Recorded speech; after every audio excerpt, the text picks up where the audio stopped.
asterisk squee.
Hello, everybody. Hey, everyone.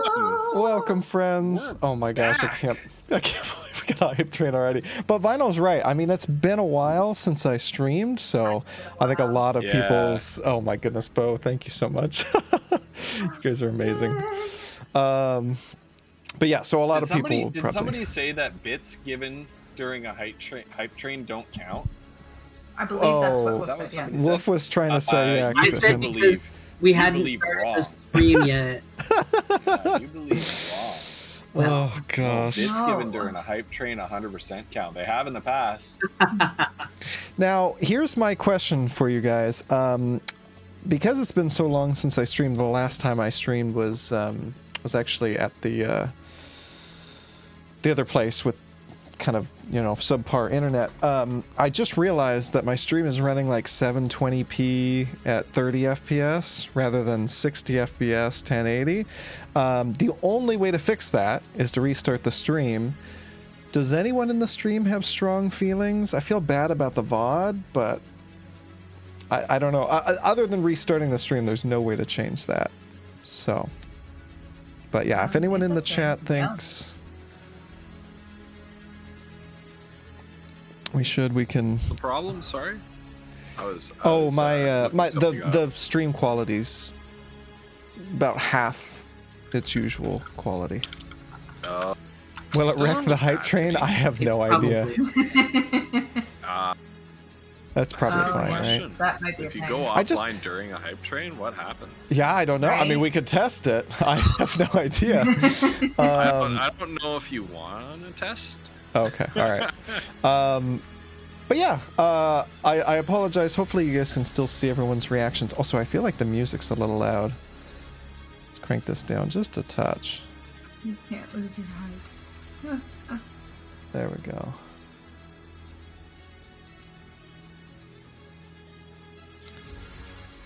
Wait a minute, this is just a loud song. Okay. But you guys, oh my gosh, I'm so excited to be playing D&D again. I have, as of yesterday, Megan and other people, but I know of particular interest to Megan, I finished Critical Role Campaign 2. Oh my gosh, freaking insane. Oh my goodness. And yeah, so because we missed last week, and so I've been like totally addicted, and you guys can probably see I've got like bags under my eyes. I was telling them before the stream started, I've got like the 2 worst weeks of sleep of my life.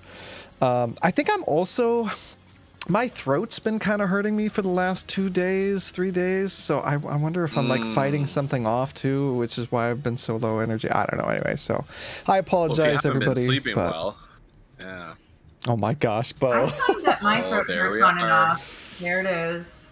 Thank you, thank you, thank you, Bo. Oh my gosh. I just met you. I thought maybe you would take a break on me this week after having actually had dinner with me. Isn't that even more reason? You met Bo in person. Bo and Val. Yeah, they know you. And Val, of course, yeah. While you were in Tirana. It was fantastic. That's so cool. Had a great time. Here's my spreadsheet. Wild magic, maybe. Oh my god, absolutely amazing. Oh my gosh, I'm gonna quote that one. I have a little sheet for stuff like that. No way, Bo. That's awesome. I have a spreadsheet for the thing you just put in the chat, Striker. That's how accurate that is. Little quote. Oh my god. Oh my goodness. It's just amazing. You guys, you know what's weird? Such a nerd. I was just telling Wolf this right before we went live. I do a test roll on my little dice thing just to make sure it's all going to function. I know it's going to, but it landed on the number 41. That was the first time I touched it today. This is the 41st episode of our stream. I just thought that was a really strange coincidence. Oh, snap. That's right. So...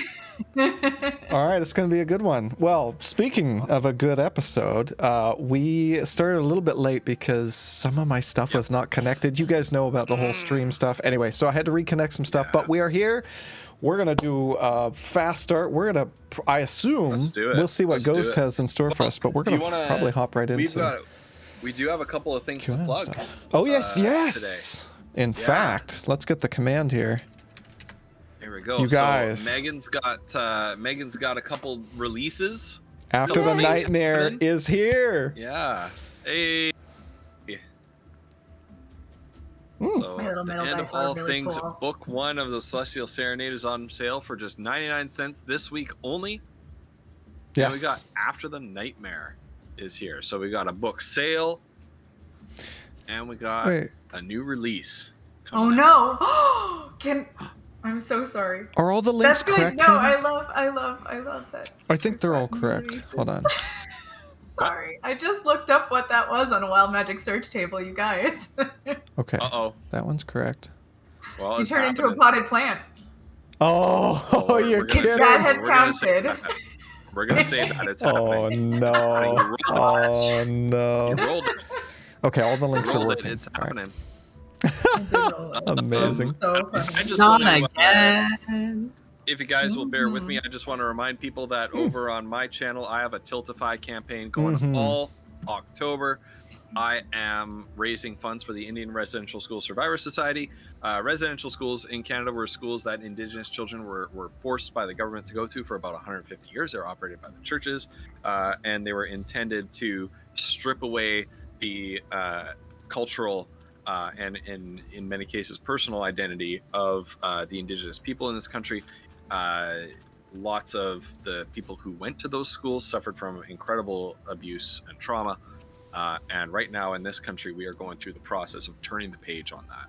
And the Indian Residential School Survivor Society is a Columbia in mine and Collie-Flump's home province, British Columbia, where they provide essential social and mental health services to survivors of residential schools and their families, which includes a 24-hour crisis hotline. And so for every $1 you donate to that charity, I'm giving you 2 Streamloots or Dixper packs for free. And there's going to be some prizes and things like that for top donors at the end of the month. So that's happening over on my channel. That's so cool. It's such a great charity, and it's such an amazing... I think so. And timely and important cause, right? So... I was just checking to see if I had a command for it, but I never copied yours over. Anyway, but yeah, Megan, okay. As Megan's pointing out, this book is the final book that wraps up the first story arc in that trilogy, right? So exciting, you guys. Now, I believe, and I don't want to speak out of turn here, Megan, that you had sort of originally meant this to be just a trilogy, but you have been inspired, and so there's going to be more, which is also very, very exciting. So, but this wraps up a lot of stuff. This was originally the end, but seems like there's going to be more, which is just there's 2 more trilogies. That's perfect. Well, there's technically 3. I was gonna say. I think there's the 3rd one, right? She's been talking about potentially doing. Wow. Yeah. Look, she has to mentally and emotionally destroy you as much as possible. Right. That's key. 6 seasons of the movie. Hell yeah, Bo. Oh my god. That reference. Man. I was one of those people. But yeah, well, you guys, thank you all for being here. I can't wait. I've been looking so much forward to D&D. So let's do it. I agree. Let's get into it. Excellent. So we're going to remind you of our little community engagement system here in the campaign that you can use your books to your bits. We've been talking books too much. You can use your bits to influence the course of the game, either to our benefit or detriment. But before that, I'm going to ask our party here our weekly D&D warm-up question so that they can think about that while I'm going through the whole spiel. I wasn't panicking about it before the stream, so now I'm nervous. Oh, yeah. Okay. So, who in the party would your character trust the most to keep an important secret? Who would you trust the most to keep an important secret? I feel like this is the easiest question.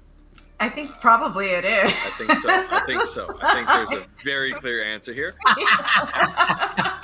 All I know is if anyone says Foodle, they're fucking lying. That's all I know. Chat, please feel free to answer the question as well. And Collie, if you would be so kind as to put up the graphic, we could get rolling on that. So, as I mentioned before, we have a community engagement program here in the Winds of Chaos campaign called the Winds of Chaos. This is where we got the name of our campaign from, as we named this before we named the campaign. I believe we got to like session 5 with the campaign being called Test. Whoops.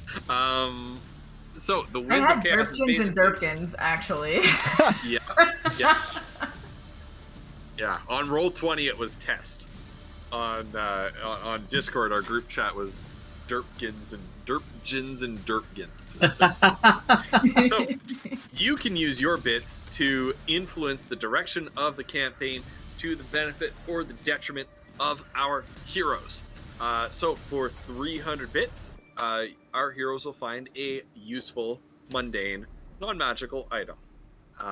Maybe if there's a tough door to open, they find a crowbar. If there's a cliff that they need to scale, they find a length of rope and maybe some climbing gear. For 400 bits, you give a monster a minor mutation. For 500 bits, that's a major mutation, so it will get a significant buff at a major mutation, become much harder to fight.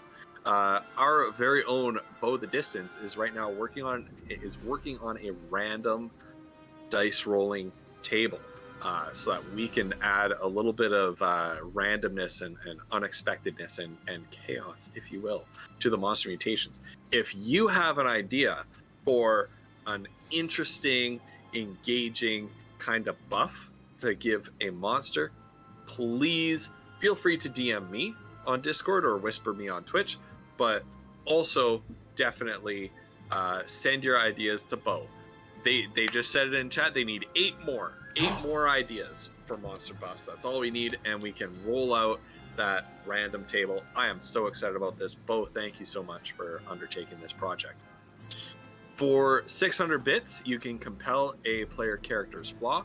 And so on my Discord, on the Cauliflumps Discord, on the Fluttered Eye Discord, there is a section of those Discords, whether it's D&D or it's called Winds of Chaos or something like that. There's a document in the pinned messages of the relevant channel in all 3 Discords that lists all of the player characters and their flaws. So for 600 bits, you can compel a player to act upon their character's flaw.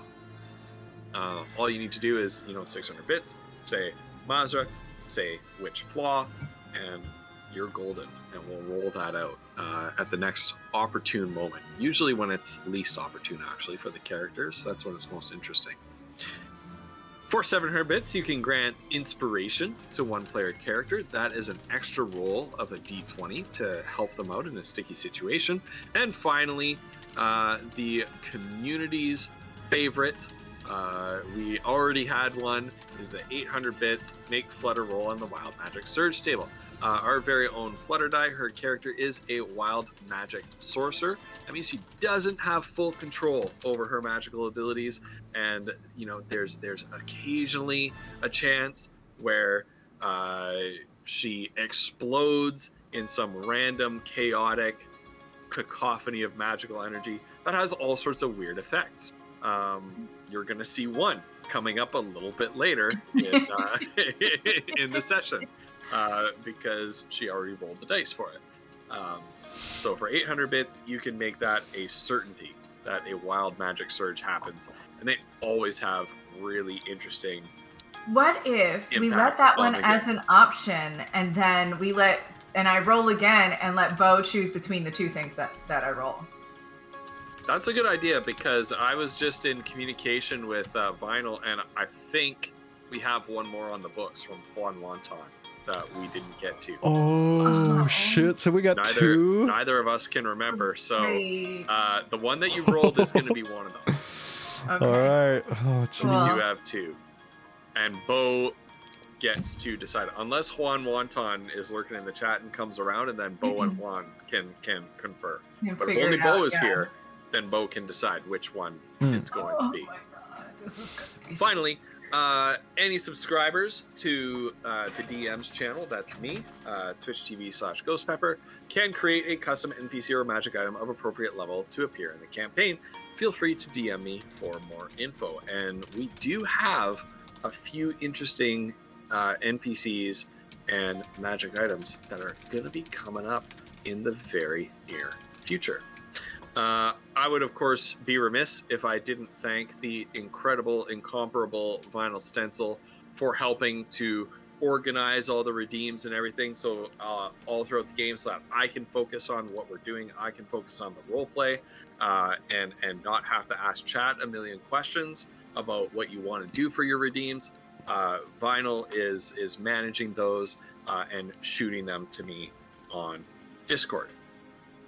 So thank you so much, Vinyl, for doing that. Oh, she's not a Furbolg. She's a dwarf. Furbolg would have been so cool, dwarf, too. Yeah. It's like 3 or 4 ago, I think. Yeah. That's one thing that we homebrewed for Kiona is not only is she a wild magic sorcerer, but this is not part of the rules as written. She changes her player race every time she rolls a wild magic surge ending in 0. I'm working on getting potentially pictures of her in each different race. Hopefully. Yeah. We're working on them. Change into something cooler. Yeah, you need to roll the dice better. Yeah. I know, I'm sorry. Come on. I'm sorry. Oh, I should actually get that dice out. Because that's the dice that I can roll and do the calculations, because there are none. Yay. Nobo, we are sending our best vibes to you. Oh, yeah. I hope your Positive day vibes, picks up. Yes. And I don't. absolutely. So love you, Nobo. let me pitch this to you, Nobo. I don't know if you really follow the campaign, but Kiona here, over here, has kind of gone into. It's not only a sex dungeon, but it's kind of a sex dungeon. It's at least partially a sex dungeon, and she's got to It's not just a sex dungeon. negotiate. Anyway, It's a should be nice interesting. club that just Hopefully, it'll be happens to fun. have one of those. So maybe that's something that you would enjoy tonight. But the surgery went well. Oh, that's wonderful good news. news. That's Yeah. good Yeah. That's good That's news, Nobo. awesome. So glad to hear that. Hey, Well, let's do the sparkly dice. For those of Buku, that. thank you so much for your kind words. Thank you so much for popping by, and thank you for your well wishes. Get some good rest, okay? Here, Buku. Oh yeah, what did I say? Buku? Hopefully I said it right. I don't know. I hope I said it right too. Nobo. I don't know. I don't know if we're getting into that on Twitch. Right, yeah. We tend to keep things PG, but we'll certainly suggest stuff. Right. There probably won't be like a ton of detail in terms I don't know. of I don't know about PG. Oh yeah, maybe not PG. That's a good point. Maybe like PG-13. Definitely not X is the whole. Maybe R. I mean, depending on what some of the bad guys. I mean, we've talked about sawing people's heads off. Probably R. We have done, we have done some pretty iffy things. I mean, the stream's 18 plus for a reason. Right. Anyway, all right. Well, Oh are my we goodness. ready to switch back turning over? into a plant, turning into a plant or a sheep in the middle of it. Oh Oh no! my That god, would be. All right. Mr. Shadeheart would not be impressed. Right. Oh, God. All right. I just gotta... So once again, and chat, you feel free to answer today's roleplay warm-up question as well. Which member of the party would your character feel most comfortable telling a secret, keeping a secret? Mazra. Mazra. All right, why? Oh, Let's She's hear the stone rationale silent from all the each of you about time. Mazra. She doesn't talk to anybody. yeah. I was gonna say chiefly. She doesn't talk to anybody. She's actually very good in Foodle's experience. She's very good at keeping secrets. And 3, like if Foodle really needed to tell her something that he needed kept secret, he knows he can just pay her. Like that's kind of her thing. true. So he can kind of rely on Mazra. Anyway, so yeah. Nobo definitely not Foodle. So Mazra, you're the Yeah, you're exactly, the odd man Nobo. out. Exactly. Definitely Right. not Foodle. Yeah, Foodle. I'm sorry, Cauliflumps, but Foodle would be last on my personal list. I would be. I And would mine be, as I well, would be to be Mazra as fair. well. Right? Yeah. I would never tell Foodle anything. Poodle would just blurt that it I- out in the yeah. middle of battle if he thought it was helpful. Oh yeah. Like, The bad guys are gonna be like, so what are you guys doing here? Foodle's just gonna tell them everything. Oh yeah, hold on, I can turn Ghost up. Zoop. And All right. music down. And who down? Music. Oh, music down. Okay. All right. Problem is, all these tracks are different. All right, go ahead.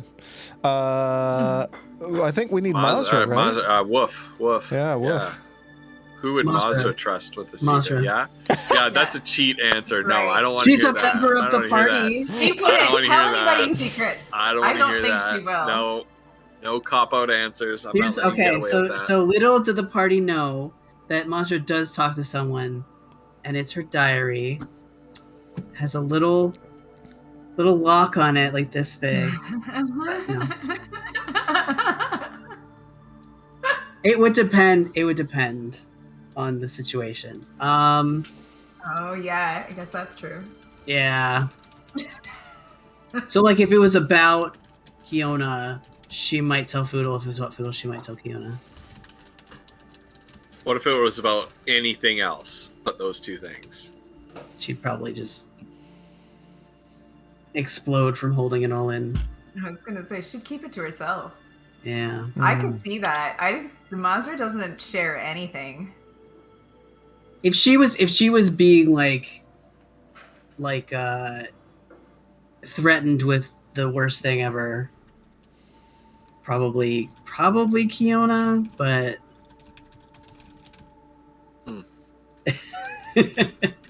Nice. Fielding I'm would not trust offended. herself as well. Yeah, see? That's a valid. Yeah. I think that's valid. Oh yeah. There I are people think- just don't do yeah. secrets. I know I said I'm not letting you cop out, but I think it's a reasonable response given what your options are. I know that's the thing. What about if Goldrill was still part of the party? Would any of you change your That's answers true. then? Like if he was still in there? I'd No, still go Mazra? with No, it's still I mean, I think it would still be Mazra, but then Goldrill. Yeah, For definitely. Foodle. Right. Yeah. Oh, Megan. Oh no. Oh shoot, that's true. Hilarious. That's a I can good see point. that happening. I can see that happening. That's true. Oh, poor Ephema. I like that you spelled it Jeez. Ephemia. Yeah. You spelled Isn't it Ephema? Maybe she was doing It's the meme. Ephema. She was Because probably I doing the said meme. Ephemia. Maybe she was memeing us. Yeah, she's probably memeing Can't us. trust Fiona when she keeps changing race. I will have you know that has nothing Wow. to do with her ability to Wow. keep it secret. So yeah, so the reason Wow. that Kiona's not higher on the list for Foodle is not because he's worried that she's gonna blab. Like Foodle's the one who's gonna blab, but it's more that some of Kiona's motivations. Find him friends enough. It tell could him be secrets. well, like Foodle worries about Kiona's motivations. He knows that she cares about the caravan and stuff like that, but he's worried that she come to shove. Like if she's offered answers to her past and even like, I don't know, the possibility of bringing people from her past back, Foodle doesn't know where she's going to land. So anyway, yeah, that's where Foodle's perspective. I think that's fair. Yeah. I think that's fair. There's been a bunch of stuff going on with Kiona that No, Poodle and you Mazra guys don't keep giving are me party things to. I haven't really thought about. Like, Oh, no, you know, really? what would you do? Presented with that problem, like. Yeah, well, and let this be a warning to you to think about it, because I guarantee you this guy is going to challenge you on that shit. At some point, you're probably going to have that choice. I know. I'm already heart aching never. over the would she want to like find a final form and what would it be if she did, like kind of deal, like and like what's going on with her, right? I mean, know. if Foodle was in her shoes, to be clear, he would want answers too, right? But anyway, it's Right. tricky. Jeez, I don't envy Kiona. What would one do to get those answers? Mhm. Oh no! Please don't. That's not. Oh god. Oh god. I'm having heart palpitations, you guys. What's happening? Well, perfect, because guess where Kiona is right now? Yeah. Oh, All right. no. Are we ready to get started? Oh yeah. I need to pour some more wine first. Welcome. You need to pour some. You're gonna need some wine for this. You definitely will. Here we go. Scarecrow clock. Welcome. Yo, All right. Scarecrow. Also, I Chat. totally agree with you. I'm putting you away. I love you. I miss We you. love you, I'm putting you away. There we go. but we're supposed The to only not. thing I see on this monitor now is my Discord thread with Final. All right. I have more wine. So last time, oh my goodness. Ugh. Need to see if I can get myself into some sort of character here. Oh boy. and it's quite a character too at that. The last time we left off, you had driven off a group of what were they called? The Order of Dusk, the Thieves Guild, who had taken over a warehouse in the Duskway and were using it to transit illicit goods. Now, you didn't care so much about the contraband, goods smuggled in under the nose of the Port Authority from other countries and things like that. They might have even had some like illegal smoke leaf and alcohol and other items of lesser repute in there. You weren't after that. You were following up a lead that this warehouse was being used by certain members of the Order of Dusk, perhaps the Order of Dusk as a whole. You're not quite sure yet, or a hidden faction within their organization. Were using this warehouse to also traffic in slaves, being captured and sold by the Bloodfoot Reavers up in the Stormspire Mountains, whom you've had many run-ins with. You were asked by the King of Cormantia to get to the bottom of this slave trafficking ring. You managed to drive or kill most of the thieves from this warehouse, and you were waiting to ambush the remainder of them when they returned to the warehouse. What happened instead was a little bit of a comedy of errors, where there was a lone individual who came to the warehouse. You managed to snare him in a trap, but in doing so, sorry, a fly flew past my head. But in doing so, caused a bottle that he had been carrying with him to slip out of his pockets. He tried to catch it. He failed. It smashed on the floor, unleashing a fire elemental that immediately consumed this individual and proceeded to burn down the entire warehouse and fight you. You managed to defeat this fire elemental, which was a pretty tough enemy, after much harrowing combat. Upon which you returned to Shea Grazd, all the poorer for having all of your potential evidence be burnt up in smoke. Returned to Shea Grazd for what was the reason again for you returning to? We were gonna spend the night there. tower? Fiona thought she could convince him Right. to let everybody spend the night. She failed to do that. She succeeded in convincing him for her to spend the night. And the rest of the party went back to the caravan. Mazra, perhaps a little bit salty that Kiona was like, yeah, sure, I'll sleep with you, to this guy. It's a little bit salty. And we ended off the session with Shiraz Shadeheart, the proprietor of Shea Grazd, kind of leading Kiona towards his office and casually throwing out there that they had much to discuss about her and the being that has been hitching a ride in Kiona's noggin since the beginning of this campaign, quite unbeknownst to her until fairly recently. Right. Well, you mentioned pretty much until he said it.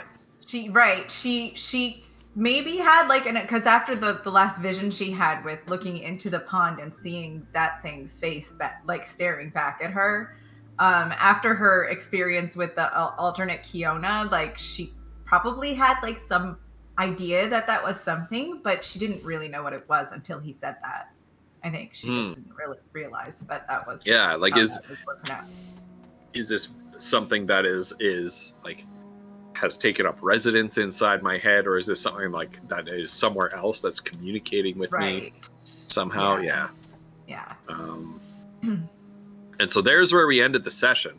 And so Shiraz, he leads you into his office, opens the door and motions for you with a grand sweeping gesture to enter before him. Inside of his office, I don't know if Kiona's been inside his office yet, but You see the large antique office desk, the high backed purple cushion stuffed chair. There's a chaise lounge off to the side, right in front of a large fireplace that as he enters behind you, he snaps his fingers and creates a fire in the fireplace. It suddenly flickers and roars to life, bathing the room in a lovely orange glow and lovely kind of bone-warming warmth. And then, of course, behind him is an entire wall dedicated to a massive bookshelf, a collection of books. Kiona is in awe, really. First of all, somebody that just casually uses their magic like that. For her, it's still a weird thing to use her magic for some reason. She just feels like it's a different, doesn't really, she has to think about things to make them flow from her when she does her magic. And the way that he did that was just so effortless. Like,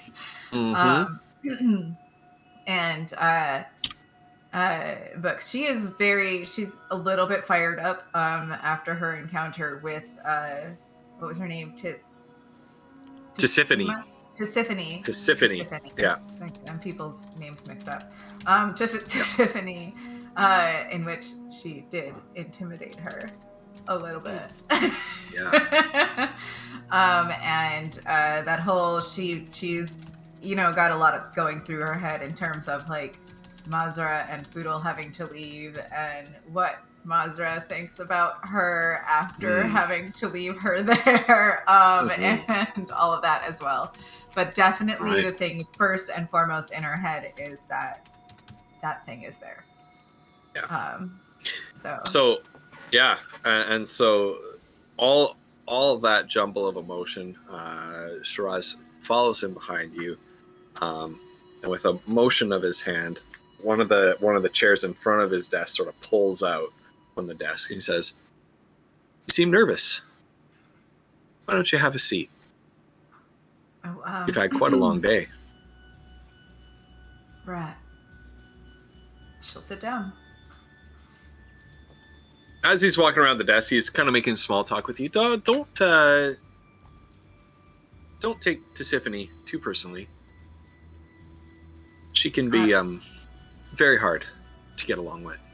She's very slow to trust people, as all of her kind are. I don't mind. She's pretty cool, if you ask me, actually. You've never met a devil before, have you? No. And he collapses back into his chair and plants his chin on a fist. They're a pretty frustrating sort to deal with, if I'm honest. Rules. I'm not much one for rules. I don't think you are either.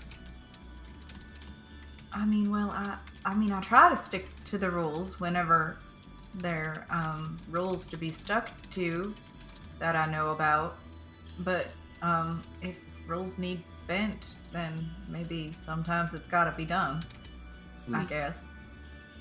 Can I roll a or maybe I can just do a detect? He has the same magic as, like, the same type of magic as myself. So is that something that she would just feel naturally, or would I need to roll, like, to know if that's for certain what it is? Do you have detect magic or anything like that? Is that a spell that you have? I don't think it is. An actual spell? Yeah. No, I don't have that spell. No. You can roll an Arcana check. Oh, great. Okay. But it's gonna be pretty high. Yeah, she's not gonna get it. She has no intelligence. Yeah, cool. All right, so that was a 7. So no, right. you don't know. It's just magic. It's the same. Right. Seems like the same thing that Undrelor and the Magic Circle use, the Unbroken Circle. Okay.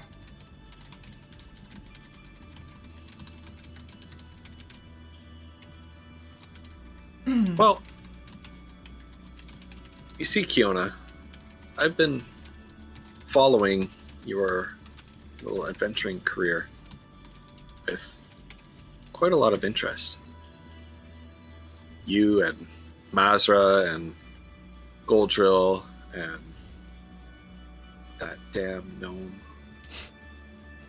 You've been for quite a while. following us? For what? Well, how did you know about us? Well, you could say that you've been carrying me around on your little finger. And he points to a ring that you've been wearing for a very long time. Since like episode 2 of Since episode 2. So he points to that purple gemmed ring. That's right. that you've put on that has enhanced your sorceress powers. Yeah, curious curious little bit of jewelry, that one. I didn't even know that ring existed until you put it on and attuned to it. And all of a sudden, poof, I could see everything that you saw. I could hear everything that you heard. I mean, she'll take off the ring and like put it on his desk real quick, like as if it's like hot. Like... and he actually kind of laughs. I'm afraid it doesn't work that way. Oh. You don't need to worry. I haven't been watching the whole time. You still have your privacy. Right. Well, of course. But but you said you didn't know about it? No. I mean, I know what the ring does. I think I made it a very long time ago, but it's like I forgot about it. It just, as soon as you put it on, it all came flooding back to me, like something that I've completely forgotten about, and just one day woke up and there it was. Huh. It's the damnedest thing, but yeah, it's a useful piece of kit though. You should keep it, and it might come in handy for you. But I mean, no offense, but I really don't know you, and No. I don't know that I really want you to be able to watch everything I do. No. Maybe you don't now, but you will.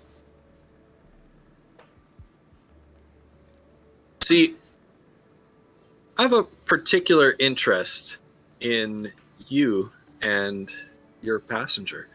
And he kind of gets up and he turns his back to you. He starts sort of leafing through his books on his bookshelf, looking for a particular volume. At first, I thought you lot were going to be awfully boring. That gnome is some sort of hippie. I don't know what he is. And Mazra is, oh my goodness, a wet blanket. Almost as much of a wet blanket as the Dragonborn. You, though, you're the first person I've ever met who's like me.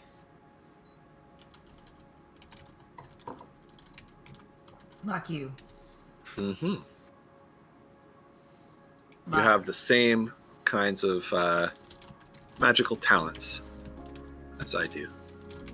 Does it happen to you too? Do you change? Do you do things? Do you do things that you don't have control over? Is it a thing that happens to you? And he kind of turns and looks at you and says, it used to. Still does from time to time, but I've learned to get a certain degree of control over it. How? Oh, I can show you. It'll take time. It'll take practice, but I can show you. Okay. In exchange, I'd like you to help me understand us both better. And I think whatever it is that's living right here, and he kind of whoops you in the forehead, is the key to that.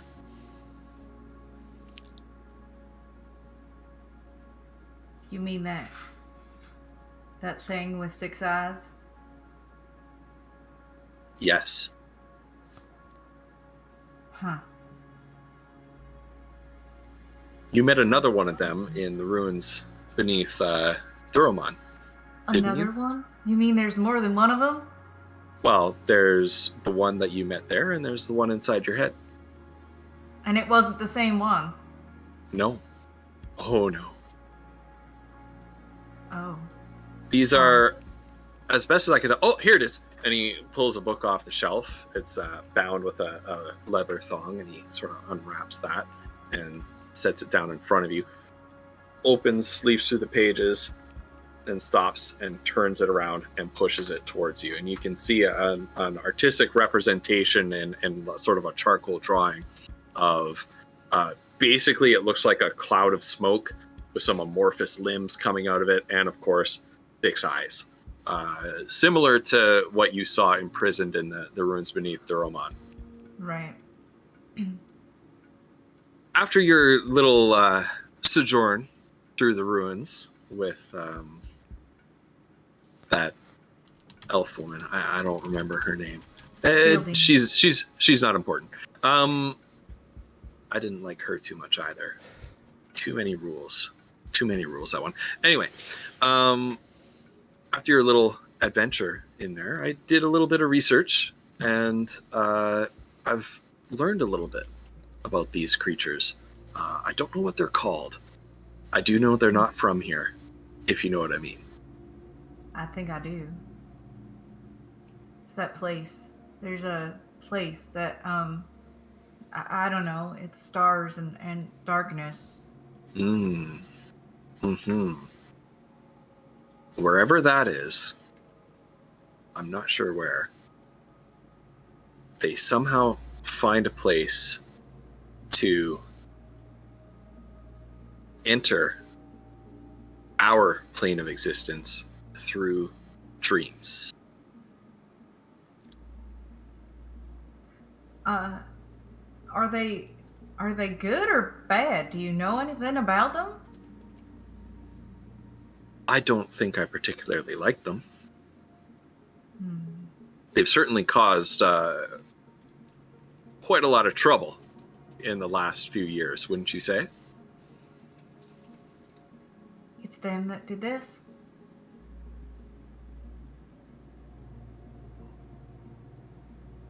That's when it believe it happened is. then.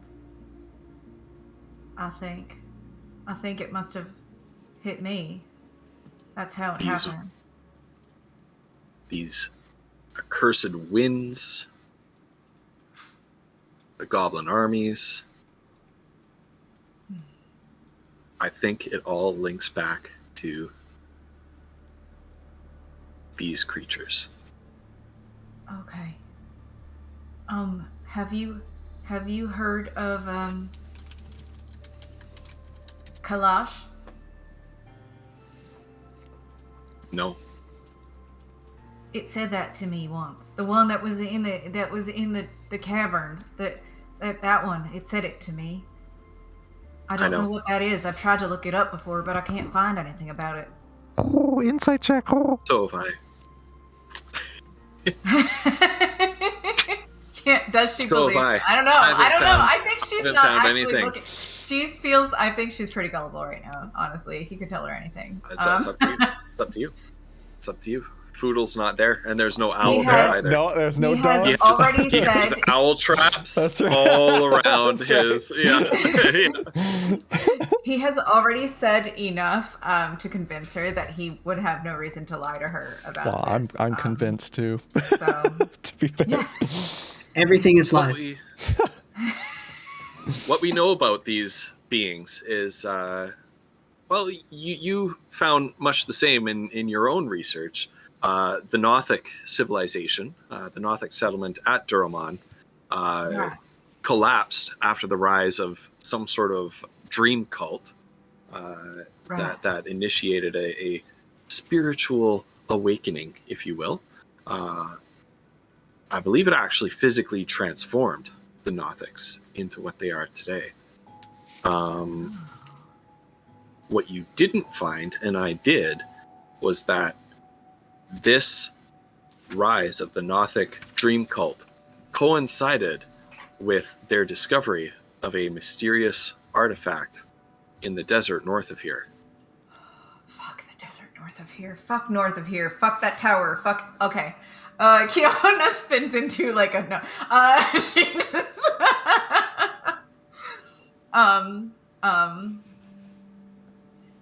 there's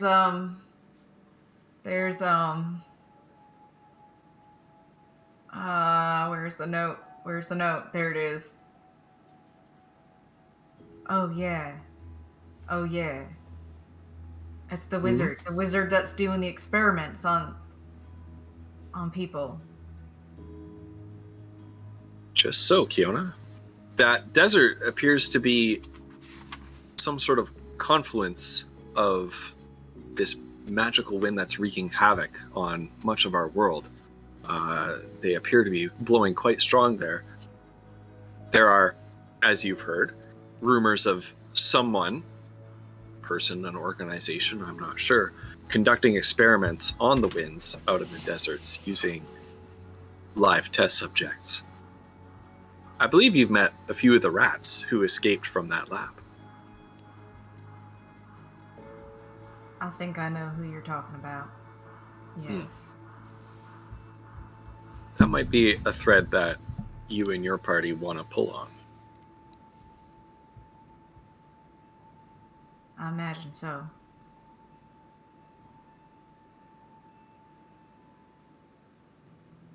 Do you change? Do I change? No. Not like you. All right. I may have, but I don't remember. This is why I asked you to have this little conversation with me.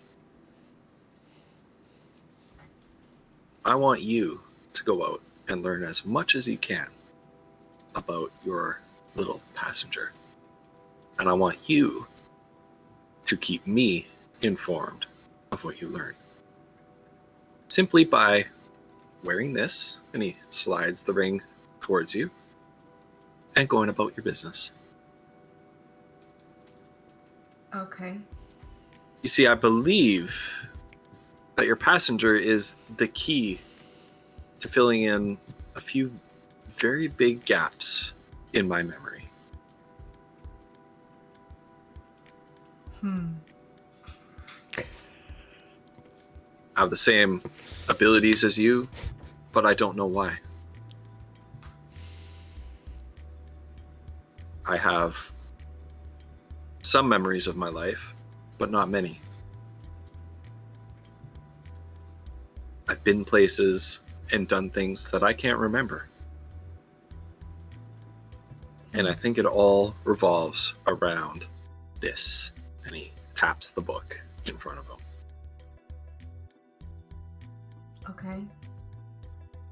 Okay. I mean, I guess if it might be the reason for all this corruption and the stuff that's happening.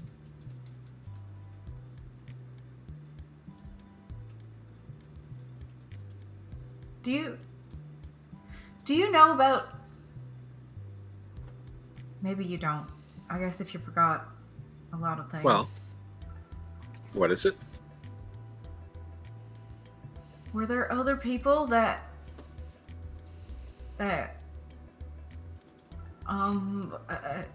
knew about this kind of magic before all of this happened? I feel like there must be. I think there must be too. I feel like I've pursued that before. But every time I come close to a breakthrough, it seems to just slip away from me. It's like I lose focus and I find myself distracted by something else for months or years before I can even remember that I was looking into this in the first place. Oh, gee, I hope that doesn't start happening to me. I don't know. I feel like my memories are being tampered with somehow. Although I'm not sure who's doing it and why. If it even is someone doing it. So I've been writing everything down and not sharing it with anybody. Except for you, of course, because I know you're not. You're certainly not doing it. Oh, yeah, absolutely not. I can't even barely control the things I do. Okay, so I gotta find this thing. Those things. There's more than one. Oh my goodness. Okay. I think there are quite a few. We can't possibly know how many. Yours is a little bit different, though.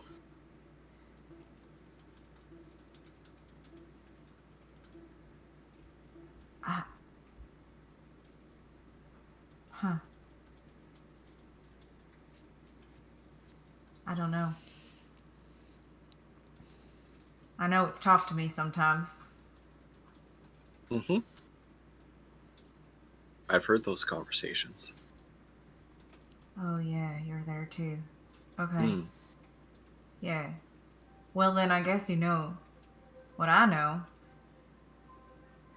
I In do. terms of all that. Alright. Well, okay. Well, okay. Well, I can, I guess I gotta figure out how to convince. Well, maybe it's not that hard, actually. Alright. Okay. I would like you, though.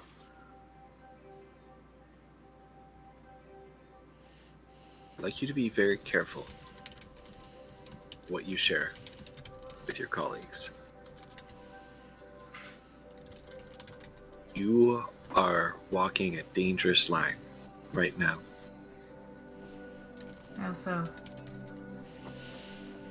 We don't know what this passenger inside your head is all about. We don't know what its goals are. We don't even know what its intelligence is.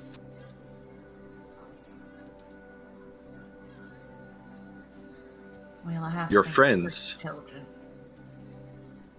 Friends may be in danger. The more closely you entwine them in this.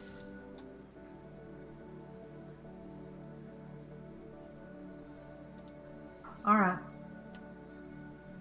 They might not understand. Right. I mean, I kind of understood that already.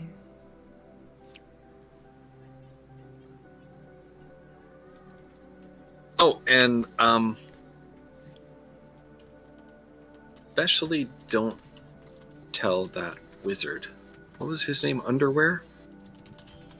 Underlore. Yes.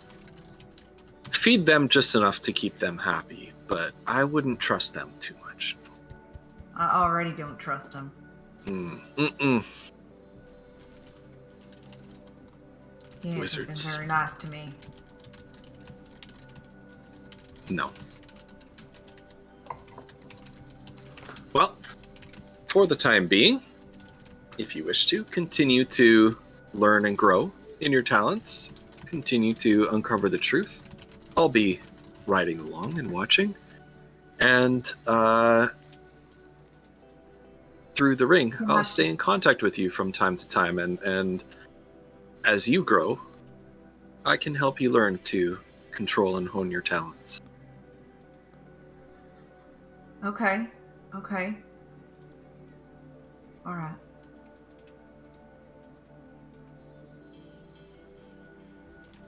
What about that devil you got? Oh, Tisiphone? What about her? Why do you have her? How'd you get her? Oh, well, that's quite a story. One of my finest feats, I would say. She thought I was an easy mark to capture my soul, being that I am the smooth talking, quite wealthy, quite debonair and sophisticated man that I am. That I must be an easy mark, or so she thought.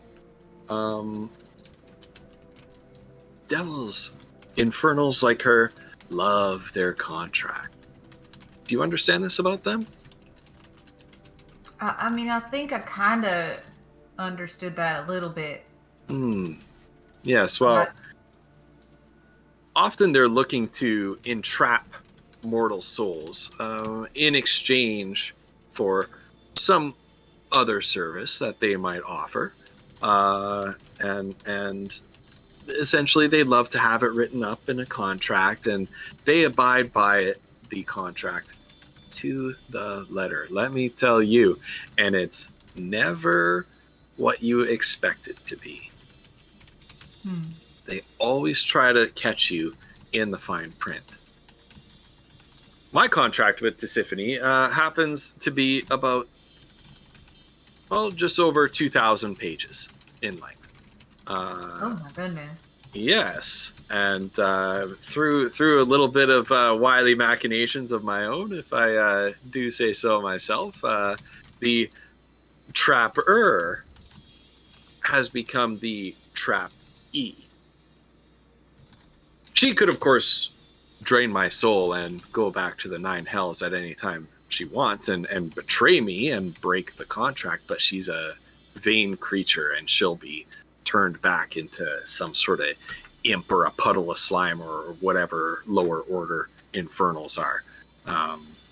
She, like you, thinks she's pretty cool right now, and she'd like to stay that way.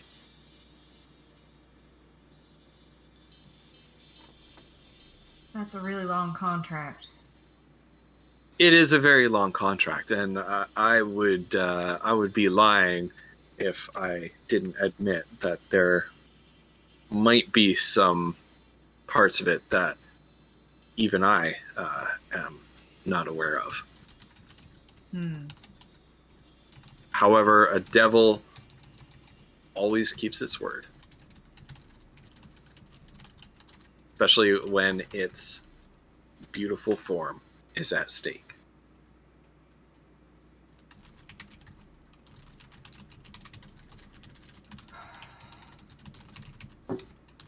There is something nagging about that whole thing to Kiona, but she's not sure she can put her finger on what exactly it is about that. She doesn't have the intelligence or the wisdom to kind of eke that out.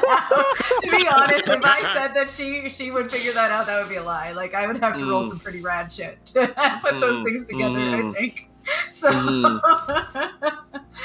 she's like, she kind of, I assume that insight check really didn't give me any information.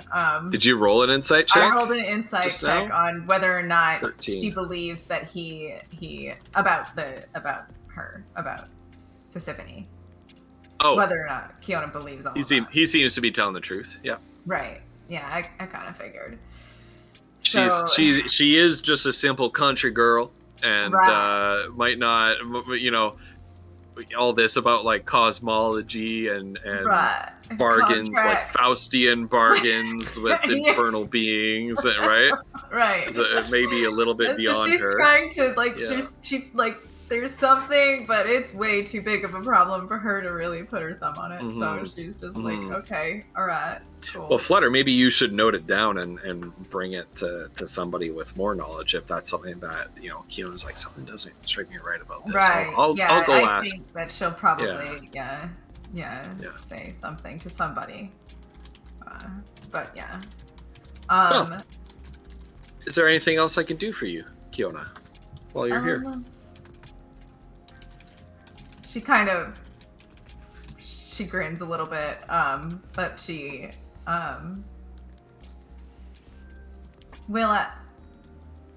Well, I should probably go back to the caravan. And No.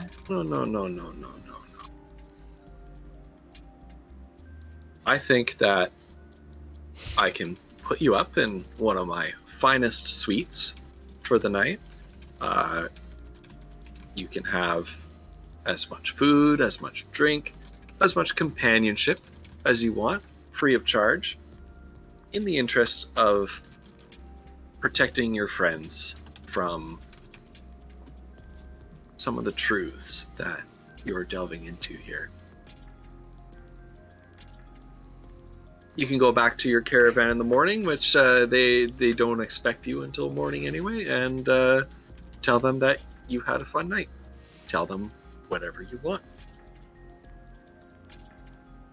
okay. Lead the way. And he kind of opens the door and gestures for you out. He sets you up with his penthouse suite and orders the staff to provide you with any food, drink, or services or browse services that you may ask for the evening.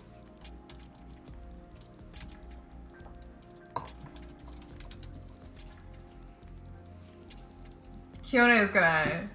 She's not gonna do anything. She wants to. I really want her to like throw a party and invite like all of the creatures that are different up to her room and drink the night away with them. But because she's curious, she does want to know about these things and all of that. But she feels that it would be a foolish move for her to do. So she gets some dinner. She decides that she's gonna chill out. There's a bath. Like she's gonna do all of that and pamper herself a little bit, I guess. Instead. Good. She basically takes a bubble bath. Right. Yeah. Yeah. Eats a little cheese. Some eats fruit. a charcuterie board while taking a bubble bath. Yeah. Gotcha. Has a glass of wine or whatever, mead, I guess, and yeah. Gosh, all three of you are so like, you're. Come on, she's a little country bumpkin. She might be curious about it, but she's also terrified of it. Okay. We talk a big game, don't we? But boy, when push comes to shove, shove, all this debauchery, and then you go, yeah. Shit. Yeah, that's okay. All right. I think we're gonna switch back to the other two and see what they're up to. But first, I need just a really quick 2-minute break.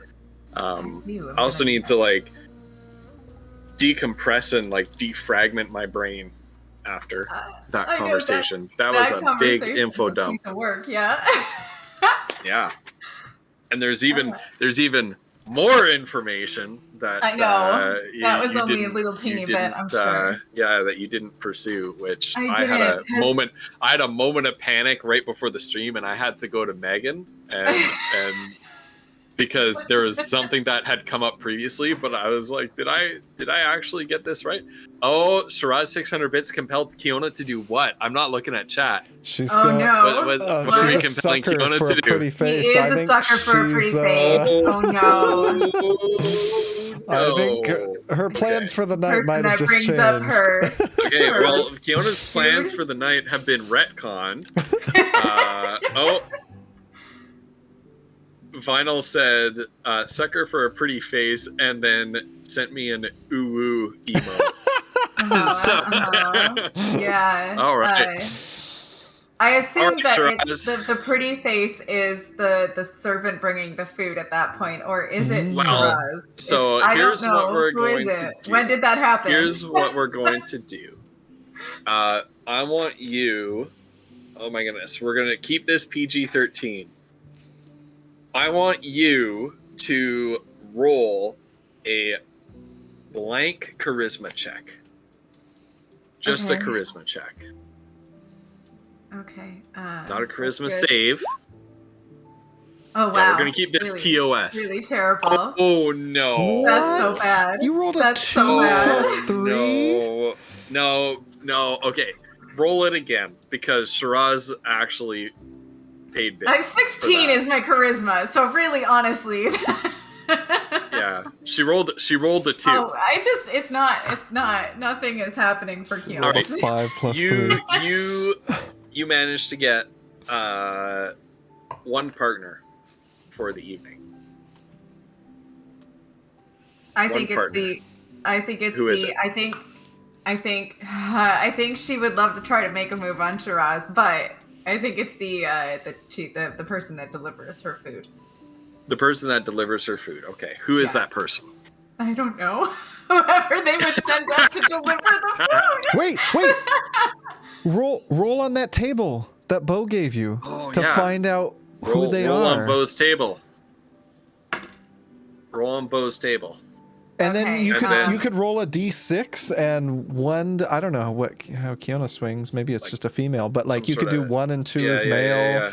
3 and 4 is they them, and then 5 and 6 is. It's another dwarf. It's another dwarf. Okay, it's another That dwarf. makes sense with an 8. Honestly, that's fair. Yeah, but she's a dwarf right now. Well, that's what So, I'm saying. That you know, that's the only person you're. Gonna... And what did you say? Odds is what? Evens is what? Roll a d6. 1 and 2 is male. 3 and 4 is non-binary, or they them, and 5 and 6 is female. 2. All the 2s. Why am I Just rolling a all male- the 2s tonight? A There male you go. dwarf. A male A male dwarf. Well, okay. That at least Okay. makes a little bit of sense. So, He's got a glorious beard, I'm sure. Comes in, and she's like been stressed, whatever the male equivalent of like a French maid outfit is. Oh God, not Barden. Oh jeez. Anime like a butler Chippendales outfit. thing where they've got like the cuffs and like the black pants. Oh, like a Chippendales? Yeah. The Chippendales dwarf. So he comes in and he's like he looks like he's in like a full butler outfit. And he like brings you here's your dinner, ma'am. Oh no, dwarves are German. Oh German. my god. That's right. Yeah, here's your dinner, ma'am, and I've also brought you dessert. And and it's like the Chippendales, like full thing. Oh. I've brought you. Oh my gosh, Shiraz! I've brought you schnitzel for dessert.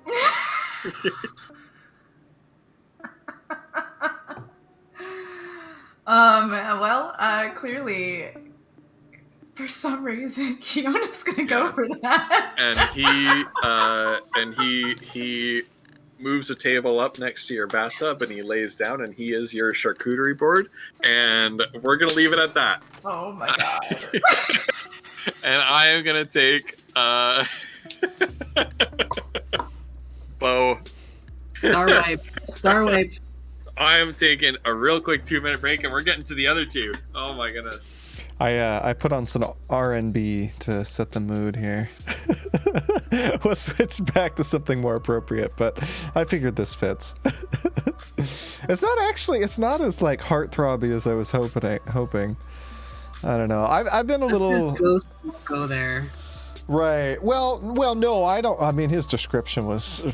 I think it was great, but like the R&B channel, I tried to use it during my stream because I wanted to like walk on because it was like the what is it, the hot tub stream, so I wanted like some sultry bow bow bow bow, you know, something going on. Like freaking R&B is just like, it seems like the what is it, like the ambient, or not ambient, no, the what is it? The thing that everyone plays on their stream. I don't know. Anyway, lo-fi. It just seems like lo-fi. Am I crazy? This is the R&B. I mean, I have found a lot of the pretzel music to be sometimes a little not quite what you're thinking of as far as those things. What about funk? Is funk any good? Funk. The jazz and that stuff tends to get loud. This isn't really this isn't the mood, you know what I mean? Maybe this is a German dwarf. I don't know. Anyway, we'll switch it back. Where's the polka channel? Where's the what? The polka channel. Oh, polka? I could put polka on. We do. He is a German, right? Well, German accent, right? I think that's so funny. I think that, I don't know. I think that's hilarious. I don't know why Kiona would go for that, but holy cow. That's so funny. Maybe the dwarf instinct in her went after she changes.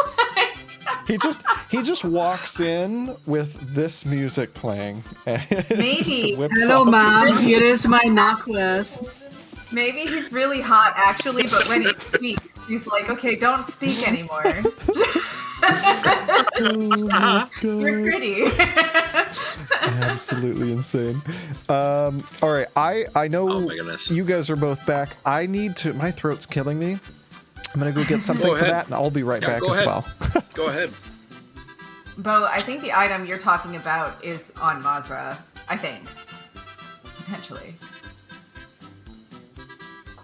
What item? Right? What That item is is Bo right, talking about? Pugworth. Absolutely. What? Sometimes you just don't want to hear it.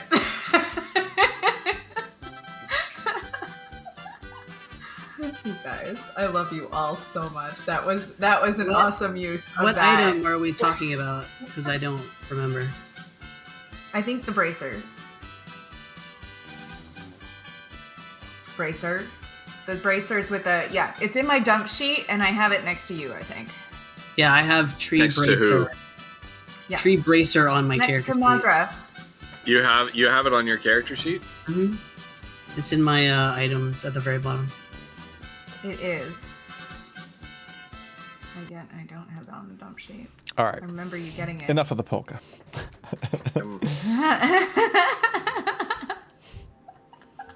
I can't believe you put the polka The German, you know, yeah.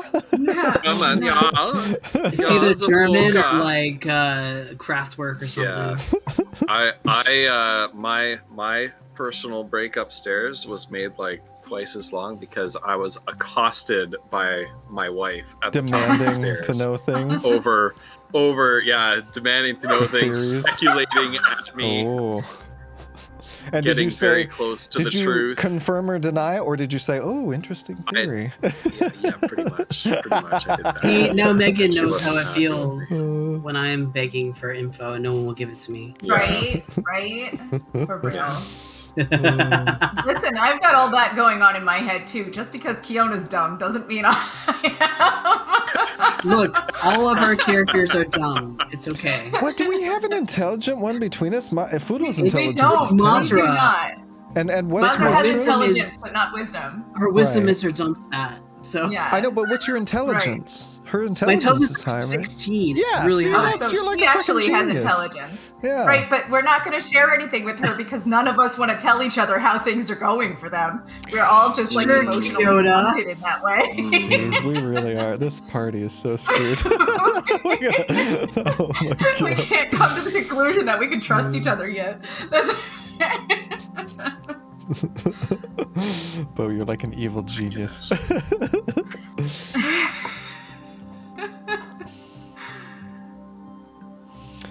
All right, All well, right. Who has the bracers? I do. Mazra Mazra took does, the yeah. bracers. I just think because I'm we going- picked it up from the guy and we haven't had a chance to like sit down for 5 minutes really. I don't in think. terms of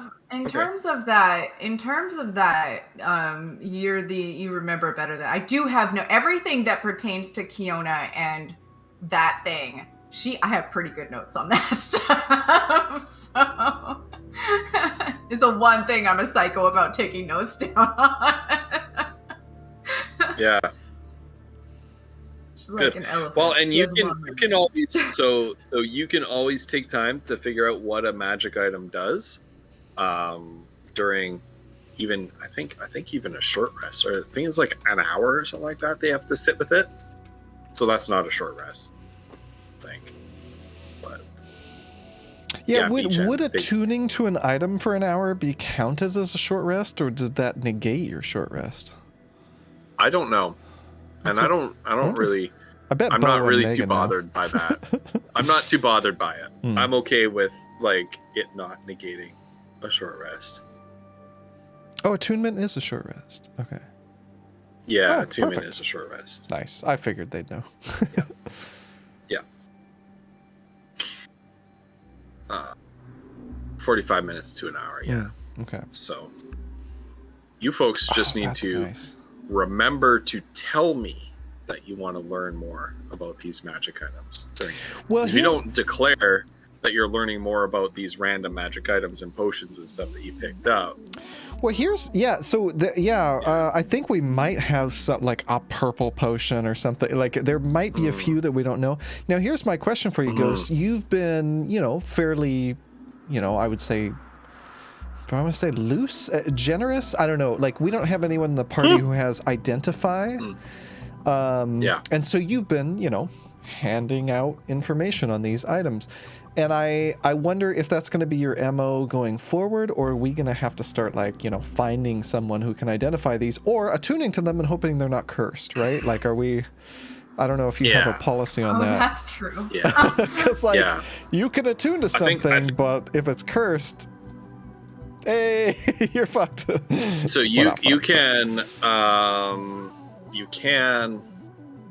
goodness, do you need to if you sit with that item for a short rest, do you need to attune to it? Because my feeling is in 5th edition the main use of the identify spell is to identify something on the spot. Like you might be maybe I'm not understanding it then. Yeah, you might be mid dungeon and you might need something. Okay. I am correct. Yeah. So you don't learn need to. about it You can even figure without, out. Okay. Yeah. But you're spending your short rest doing that. Gotcha. As opposed to like identify spell is like you snap your fingers and you get to know it instantly. Right. Okay. You can also, if you are in a place with magical services, which the caravan is not, but this gigantic metropolis city is. You can find somebody to cast identify on something for you for a cost. Okay. Well, unless Mazra, unless this is something that you were going to do before bed, check out the bracers. On the way back to the caravan, Foodle's been thinking about these tree bracers ever since we got them. And so he'll say something like, oh, Mazra, if you've got those bracers, maybe I could take a look at them tonight, see if they'd be good for one of us. Sure. Okay. And so before bed, Foodle would spend some time with the bracers, check them out. Okay. Right. So Foodle, snuggles up with the bracers at night. He spends some time with the bracers. So you find that these are called the Forest Maidens Bracers. So I'm going to show this to all players. What is this music, by the way? I think we can show this to everyone, and it'll be... Does it show you the GM notes? I hope not. I hope you're not seeing it. Okay, I said show it to players, but I see that it's not popped up. Oh, wait, hold on. I think I know why. Is this like the Winds of Chaos Infinity Gauntlet? There we go. We got it. Okay, perfect. No, it clearly has something to do with the elements. The Winds of Chaos Infinity Gauntlet. That would be... Read the description. Yeah. So this is a single leather bracer. Okay. With embroidered leaves and vines wrapping the surface. A small green gem at the wrist, a small yellow gem on the right, a small blue gem on the left, and a small orange gem at the base of the bracer. Okay, so that they're not in the fist, they're not in the knuckles. Keep reading. It's not an infinity gauntlet. Are connected with what looks like the infinity symbol made out of branches. So it's not. But it's a bracer. It's not a gauntlet. Yeah, it's a bracer, not a gauntlet. Woof. This is a. I'm with you on this, Ghost. Sorry, Woof. Yeah, it's a bracer, not a gauntlet. Just because it has 5 different colored gems and an infinity symbol. No, yeah. It's potatoes. Yeah. That's right, Megan. Potatoes. You say potato, I say potato. When attuned, the wearer is granted a heightened connection with nature. They gain advantage on nature checks, and once a day they may cast a spell Commune with Nature without using a spell slot. Oh my gosh, Foodle's very excited about this. The only issue is nature is an intelligence check and Foodle has a 0 in that. So You also have certain situations where I think you get buffs to your nature rolls as a ranger. it's true there's because a I have favored favored terrain. terrain. Does that give you a buff or does that give you advantage? Let me check. So natural explore. So with one type of natural environment. So when you make an intelligence or wisdom check, related to your favored terrain, your proficiency bonus is doubled if you are using a skill that you're proficient in. I am not proficient in nature. You're not. Oh my goodness! How are you not proficient in nature? Well, Foodle got to choose wait, how many proficiencies? 1, 2. Choosing those things is hard. It man, is, yeah. Here's what I'm going to do. I'm going to modify. Instead of you gain advantage on nature checks, you gain proficiency in nature checks. Oh yeah, okay. That would be awesome. We both didn't catch that. Proficiency. No, you guys are fine. Yeah, I mean, they haven't seen my character sheet, so there's no way they would know. Yeah. But yeah, it's tricky, right? Because like I was looking at these skills and thinking about Foodle the Hunter, and so I thought survival, absolutely. Perception, he has to. He's hunting prey. Stealth, he needs it for hunting.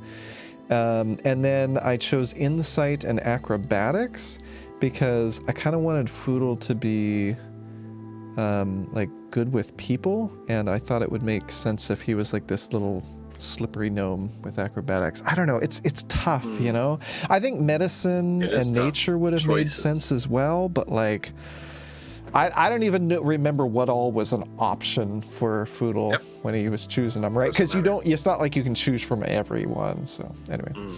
Also, Dan, thank you so much. I really appreciate that, dude. It's so good to be back. Thank you so much for being here. All right. So I've modified it. You gain proficiency on nature checks. That's so cool. And now I gotta look up Commune with Nature. Oh, what is that? What is this spell?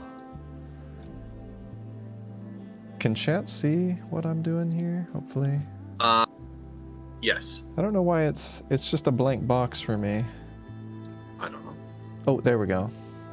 There it is. Gain knowledge of the surrounding territory. In the outdoors, the spell gives you knowledge of the land within 3 miles of you. In caves and other natural settings, 300 feet. Spell doesn't. That's a big area. Spell doesn't function where nature's been replaced. Okay. Instantly gain knowledge of up to 3 facts of your choice. Terrain and bodies of water, prevalent plants, minerals, animals, or peoples, powerful celestials, fae, fiends, elementals, or undead. Now, I'm assuming when it gives you knowledge of people. Yeah, apparently. Oh yeah, because you're asking like the animals and the plants and stuff to tell you these things. Right. So I'm assuming, correct me if I'm wrong, the 3 facts, it's listing a bunch of stuff. I would choose like peoples and animals and is there influence from another plane? Not I get info about all of this and maybe info about right? Like I'm choosing. Okay. Yeah. Oh right. Basically, example, I'll let you ask 3 questions. Right. You could determine the location of powerful undead in the area, the location of major sources of drinking water, location of any. Okay, all right, that's pretty cool. That's dope. Yeah, so that's kind of the stuff you can ask about. Yeah. Oh my gosh, that's so cool. Yep. So that's once per whatever rest it said. Once per long rest, I think. I don't know. Oh yeah, once a day. Okay. Once a day. That's interesting. So once a day is technically different than once every long rest. Do you want to leave it as once a Yes. day or? No, let's leave it once a long rest. Okay. We'll Okay. Change that. Okay. Change that. Oh, that's so cool. That was a good question, though. I know. I would definitely have taken advantage of Yeah. that if it came to it. Those midnight excursions of ours. Well, imagine if we're running from something or chasing something, we don't have time to rest. Like, Right. knowing whether we can Yeah. do it once every 24 hours versus if we can Yeah. do it once every long rest, that makes a difference, right? Right. So, Yeah. so you take of course, like some exhaustion, yeah. but keep going, right? I don't know. Anyway, I don't know how Yeah. that shit works. Yeah. Unless you And die. Yeah, exactly, yeah. Dan. You can die from exhaustion. That is very true. So what is Mazra up to while Foodle is spending time before bed, ruminating upon this incredible magic item created by Bo the Distance? Thank you, Bo. That's so dope. I feel like she is a little frustrated because they keep trying to get information and are continually running into roadblocks all over the place, and she's a little frustrated, I think, with just everything, and which is, that's her normal way of it, Almost like people have secrets they don't want to give up. right? And it's so hard. I will say it is so hard to like separate character knowledge and like player knowledge. Mm. You have to like try not to like metagame. It's so hard. Because if she finds out things, there's gonna be things. Oh, yeah. Very, very well said. Yeah. Very well put. Anyway, so she is feeling like they're butting their heads up against a brick wall point. So she's actually gonna go back to her little wagon or whatever where she stays, and she has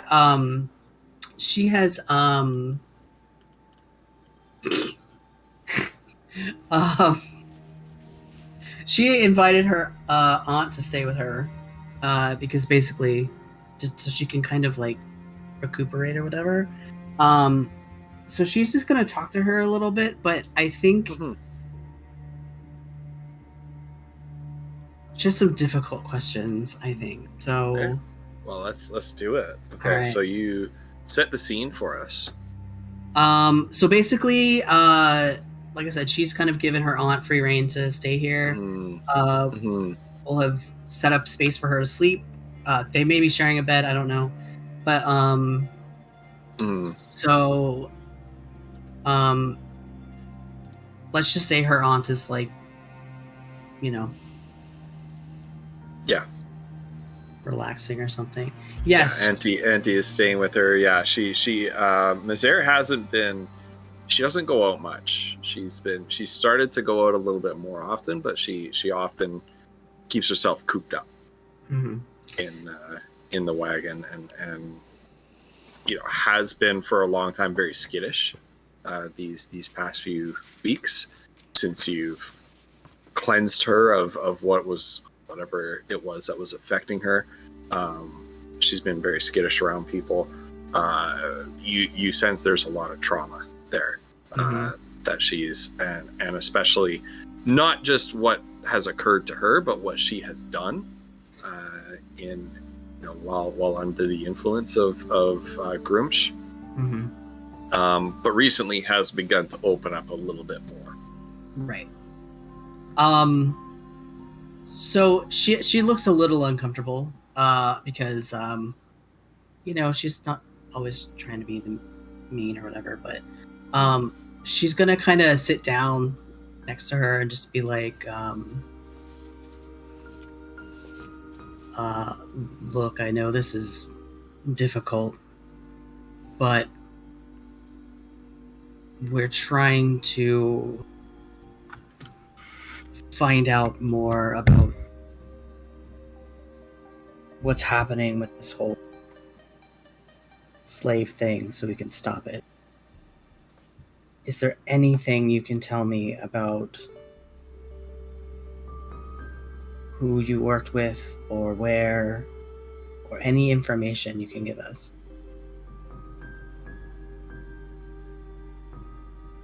Well, I'm afraid it's much of it is a bit of a blur. They kept us moving from place to place quite a lot, and we didn't always work with the same people. I can tell you that the orange robe ones were quite in charge. As odd as I found it for followers of Grumsh to be so servile towards smaller creatures, like those strange furry goblins.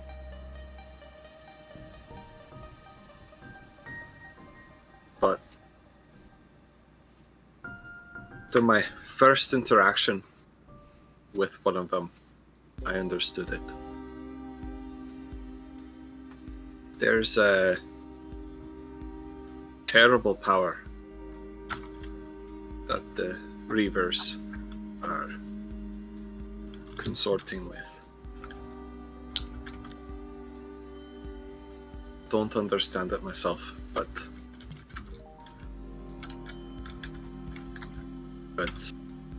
the things I've seen, Nazra, the things those little creatures can do, don't know if I could possibly express it.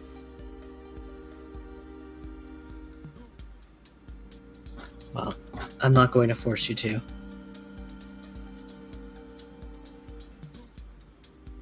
Just know that if you remember anything or can think of anything, let me know.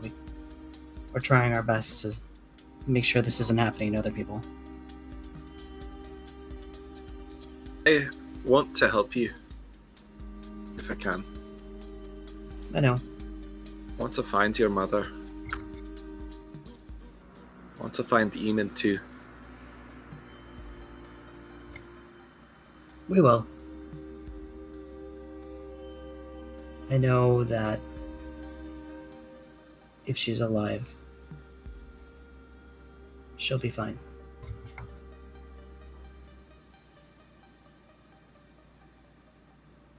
After what I've seen, I'm not so sure.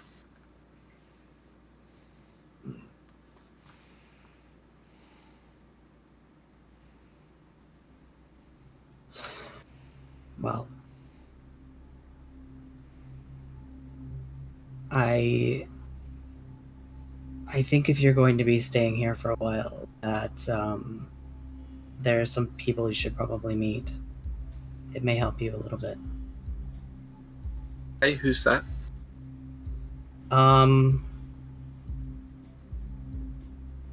Friends, I guess. Hence. I mean, Your ma told me that you weren't very good at making friends. I mean, I'm hoping they can be your friends. I figured you're probably missing how things were back at the fort. Aye. And there's some people here that are probably somewhat like the people there from my experience with them. And, you know, it may help a little bit. Because you can't be in here all the time. Not that you What? can't be in here all the time, but shouldn't be in here all the time. Aye. Well, they're other orcs then? That's how you've No. made friends with them. No, they're a little shorter than that. Humans. Dwarves.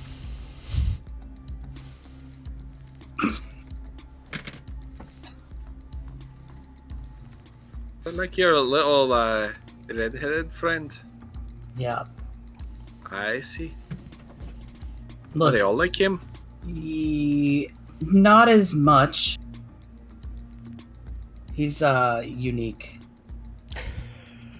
That's But a pity. I rather like him. I thought you would, but his family is boisterous and welcoming. Boisterously welcoming. Well, and just so you're aware, she's not back yet, but we came across his aunt, who actually had been taken and recently escaped. So there may be someone who can kind of understand some of the things that you've dealt with better than I Are can. you sure, Mazra? You see, I rather think I did a lot of the taking. I know, but Do you think she'll want to see someone like me? maybe. But like I said, she's not come back to the caravan yet. But Hey. it couldn't hurt to meet the rest of them. Aye. Well, I'll give it a try. All right. Awkward shoulder pat.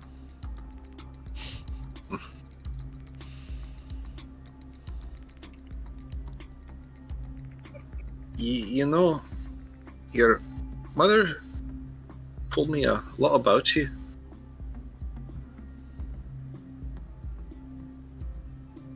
I'm sorry I never got to meet you myself beforehand.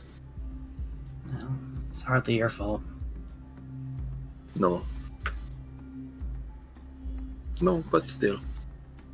Well, A lost opportunity, I suppose. You're so hopeful. I mean, I don't know about that. Your ma did.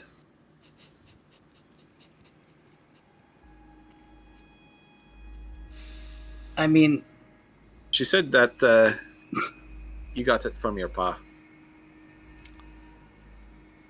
he was sometimes hopeful to the point of foolishness.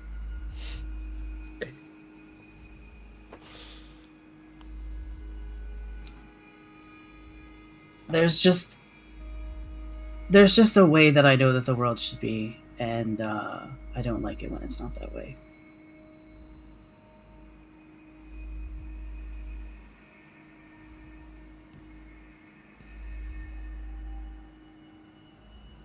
Perhaps someday I hope to live in that world. Mm.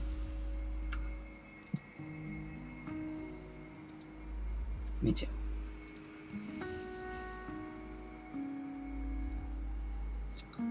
When shall I meet Mother Foodle? Let me go. What time is it? Like in game? Is it like evening at this point? Yeah. I mean, we could always go now, or we can just I can ask Foodle when it's a good time. You decide that. I'm ready for whatever you ask me to do. Mm. What does Foodle think? Oh no! What do you think Foodle thinks? I think Foodle is happy with whatever, anytime, any day. Yeah. I think she'll just be. Let me go talk to him first, and then I'll All right. probably for the best. I'll finish my tea. You should go see Pantalonia Who's that? over at the tea store. Pant Saloon. You'd probably find it calming. Perhaps I'll visit that tomorrow. Right.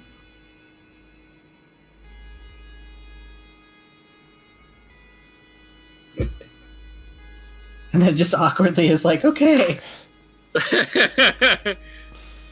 Mazur just kind of backs out of the wagon. Good talk. Good talk. Hey, good talk.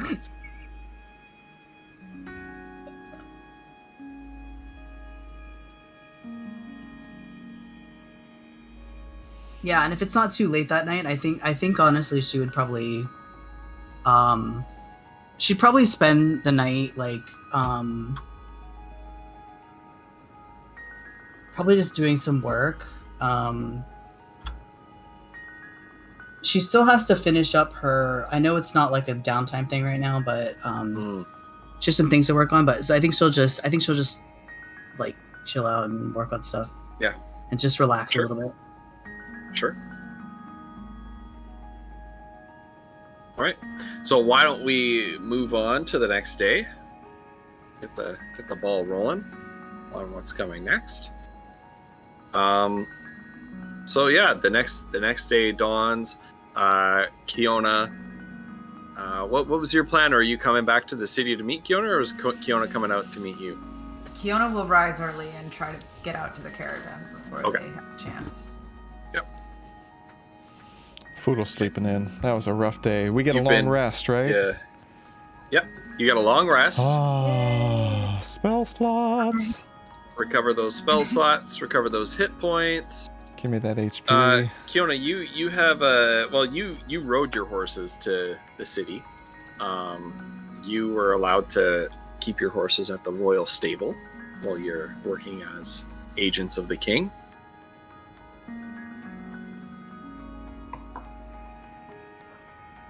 I assume though that like Mazra and Foodle had their horses. Yeah, they Like, I rode think back. we probably had them on us, right? When that whole Yeah, and chick was Mazra and I would have needed to bring the cart back as well with Right.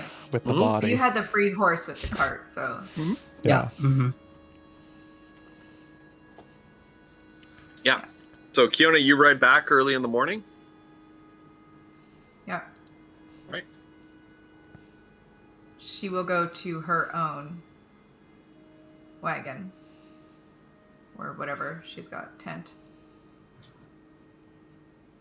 Everybody has their own little residential carriage that they live in.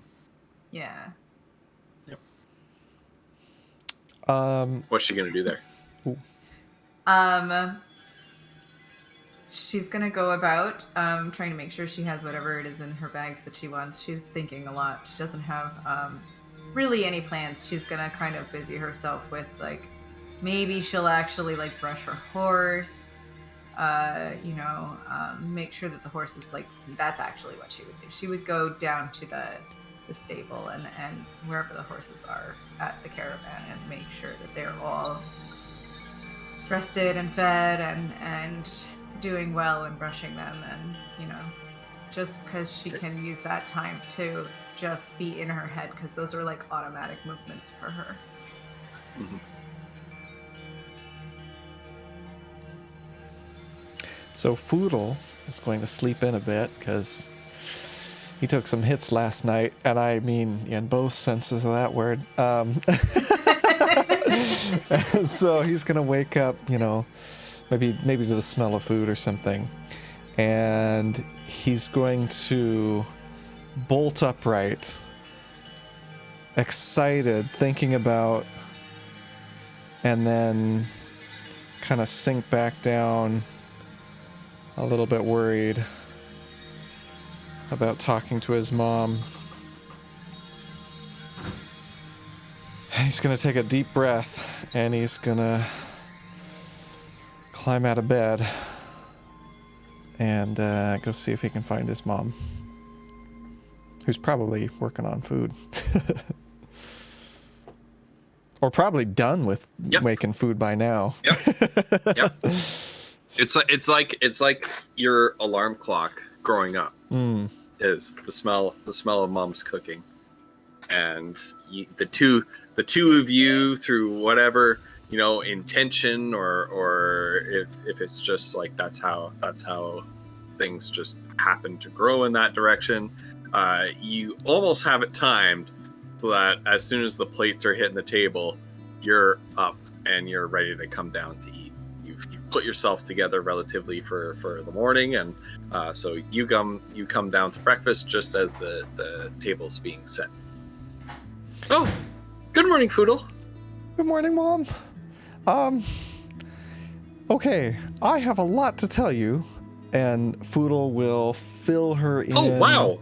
And she sits down and well, Foodle will fill her in on some of the stuff that we've been doing, right? The stuff he hasn't told her yet about, like, you know, the Order of Dusk and meeting Greco again, and my thoughts on that and how that went, and which, you know, we've hashed out in the campaign, and then what happened in the warehouse, where like now we're kind of out of leads, and at that point, talking about the warehouse, he's going to get a little bit quiet and say, Mom, have you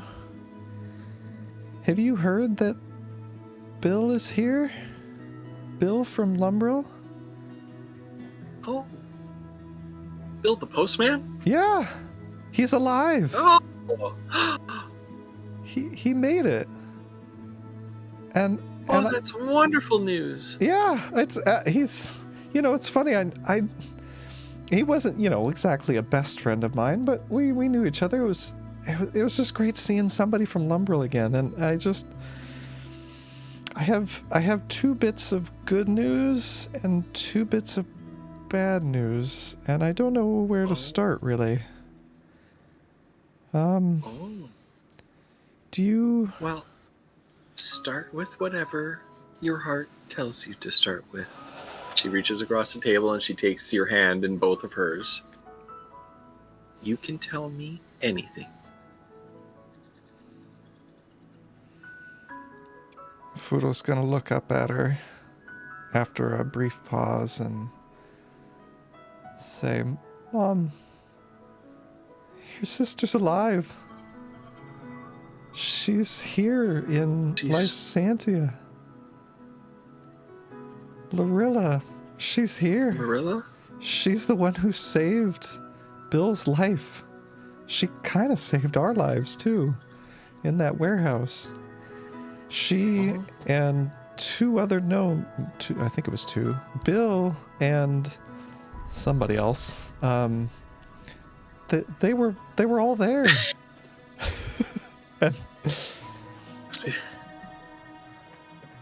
The other one was incidental. I don't remember. Right, I can't. I'm totally I don't remember blanking. what their name was. It's okay. I'll rewatch the episode and put it in the wiki. And we'll edit that over your mouth. Yeah. At that point, yeah. Yeah, and I couldn't believe it. I mean, I remember, I kind of skipped over this part because I wasn't sure how to tell you. When we met Shiraz, that kind of the weird guy from the bar, the really fancy bar, he doesn't like, and Foodle's mom is just like, she's not able to form words. Like there are tears openly streaming down her cheeks. He has somebody with him. I don't know. She looks very strange, and she's got wings, and she's not very nice. But she had Lorilla's scarf, and I didn't know what to think of it at the time. I couldn't even really process it. You know, I couldn't. Ever since Duramon, ever since we crossed the mountains, I haven't really been able to process anything about Dad or Lorilla or Silvertongue or anyone really from Lumbrel, and we found a little bit of information. Oh my God, we found a little bit of information. Apparently, this I don't know, weird, creepy lady that hangs out with Shiraz. She got it from some trader. Anyway, I was going to try to follow up on that, but then there she was in the warehouse. She's alive. I guess the bad news is that Basically, anything between the revelation of Lorilla's alive and when you say bad news, she just sort of like I believe it. shakes her head and comes back. She didn't hear any of that. Makes sense. Yeah. Foodle's more processing through it himself. Yeah. She's well, she's like me. She's been changed by her journey. She's not the same. She's not the same as she was. She's a little rougher around the edges because of what they went through, and I wanted you to know before she comes back. I don't know. I don't know when she's coming back. The truth is, Mom, she didn't want to come back because she didn't want you to see her the way she is, and I told her that was nonsense. I told her she has to come back. But anyway, so I'm gonna keep working on her, and I want you to know that, you know, I made that stupid promise to you that I'd find them, and somehow It wasn't a stupid promise. Yeah, I mean, I guess not. But yeah, you know, Auntie, she's alive. I can't believe it. And I don't know. I mean, you know, I've been changed. I feel like we've all been changed ever since that day in Lumbrel. And yeah, I think she just needs a lot of love. The other thing I should tell you is Mazra and I, we've been talking a little bit about her aunt, Mazer, and she's feeling a lot better, but she's still really struggling. There's so many gaps in her memories of what she went through, right? I mean, you know, we've talked about this where she was basically controlled by, I don't know if it was Grumps or some sort of curse, or I don't understand this stuff, but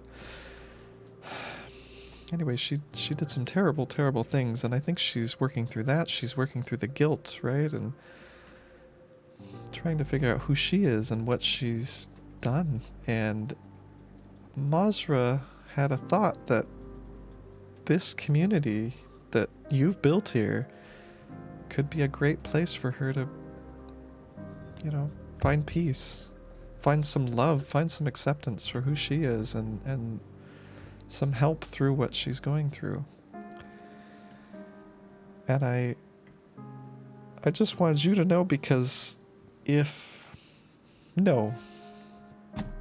when Lorilla comes back, I don't know if they ever crossed paths,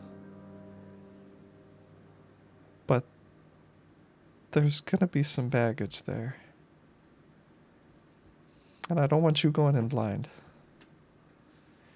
And I think, you know, I don't know when Lorilla's coming back. I don't know when Auntie's coming back, but Mazer, she's going to be, hopefully she'll be here any time now. Maybe even for breakfast. But yeah, I don't know, Mom. I love you so much. And I can't believe that your sister's alive. I'm so excited. This makes me so happy. Me too. And you're right that we've all been changed by this. We all have a burden that we're carrying. When your friend's auntie is ready to come here, she'll have an open door and a ready table for her. The same is true of Lorilla. Okay. I want you to keep working on her, but it's not nonsense that she's not ready to come and see us. Okay. Give her time. Now, Mom, I had 2 thoughts. When Mazair, What are your thoughts? when Mazair comes, show her Gut Ripper's tusk, and Foodle's going to point to it up above the window there, and tell her that story. I think she'll like it. I think she'll think it's cool.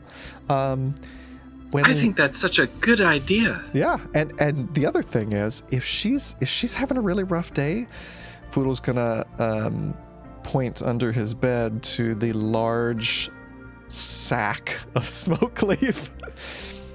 You know what to do. You can offer her some, maybe in a bit of tea. We don't know her tolerance yet, but that I know that's helped me with stress. I know that's helped a lot of people with going through hard times. So now, Foodle. What? Smoke leaf isn't the answer to everything. It's not. But it is the answer. It is the answer to a lot of things. Exactly.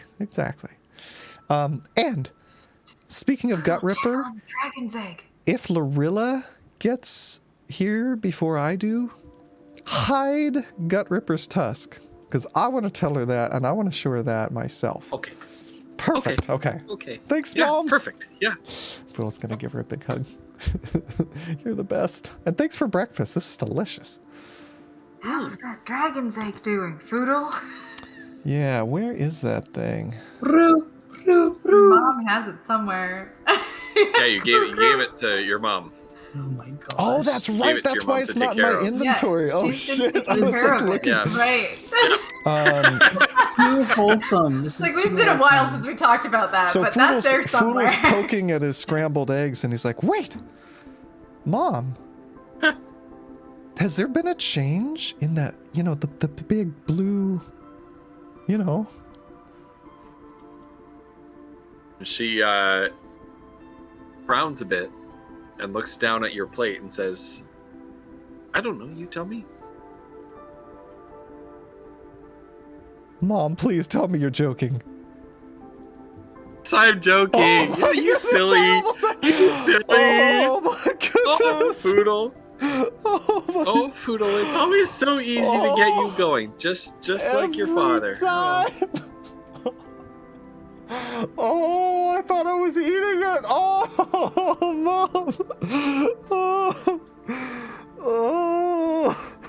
Okay. Titus Andronica's revelation. Oh, well, is it okay? Is it? No, the dragon egg's right here, and she gets up and she walks over to a cabinet and she opens it up, and it's laid like very snugly, covered in blankets, kept very warm. If Foodle feels it, I remember there being I thought there was a sensation. I can't remember if it was heat or cold or a tingling or something. And sort of, looks at it, maybe sniffs it. Can he perceive any changes from what he remembers? You could feel like a little bit of a static tingle last time. Chat's gonna tell me I'm wrong about that because I can't remember half of my own continuity. So I know. If only I should have written it down anyway. That's okay. But when you first picked it up, you could feel like a little bit like a static tingle. And it made your hair stand. It's almost like the little electric orb things that you touch and your hair goes whoosh. It kind of did the same thing. Now since you mentioned going through the whole 5 sense test, you didn't mention taste, thank goodness. No. I'm just gonna lick this shard of if he feels a tingle, he's not licking that egg for you. You do feel a tingle now, but the tingle travels all the way. You can feel it all the way up to your shoulder now, all the way up your arms as you touch the egg, all the way up to your shoulder. Ooh. And it continues to look the same, as if the surface, the very outermost surface of the egg is like glass, and then just within that very outermost surface, like the shell itself, is like this amorphous, roiling thunderstorm almost. Whoa, that's so dope. Smell. Mm. Smell. You can now smell sort of a faint whiff of ozone when you sniff the egg. What precisely does ozone smell like? Oh God, What? you don't know? I've smelled it. It's the smell of like basically when lightning strikes the ground, it releases ozone. Boom! Oh, Don't okay, say stuff alright. like that. Okay. Oh my God! Right. What did That's Bo the just say? best idea. Foodle with a dragon animal companion when? Oh my God! I mean, it's not a Oh. dragon. Right, in it would the be egg. but well, yeah, we don't know it's what's a in there, right? We fragment think it's of a Eldrigo's fragment of consciousness. Eldrigo, yeah. Right. Oh shit. Because we're protecting it for So his... it's not an animal companion. If anything, Foodle would be its animal companion. Yeah, true. Jeez, this is Eldrigo we're talking about. Does Foodle hear anything, or it's just like an egg, doing egg things? It's just an egg. Okay. You don't hear anything. Okay. No. Foodle's gonna sort of set it back, snuggle it back in there, and say, "Good work, Mom. Keep it secret. Keep it safe. You're doing great." What?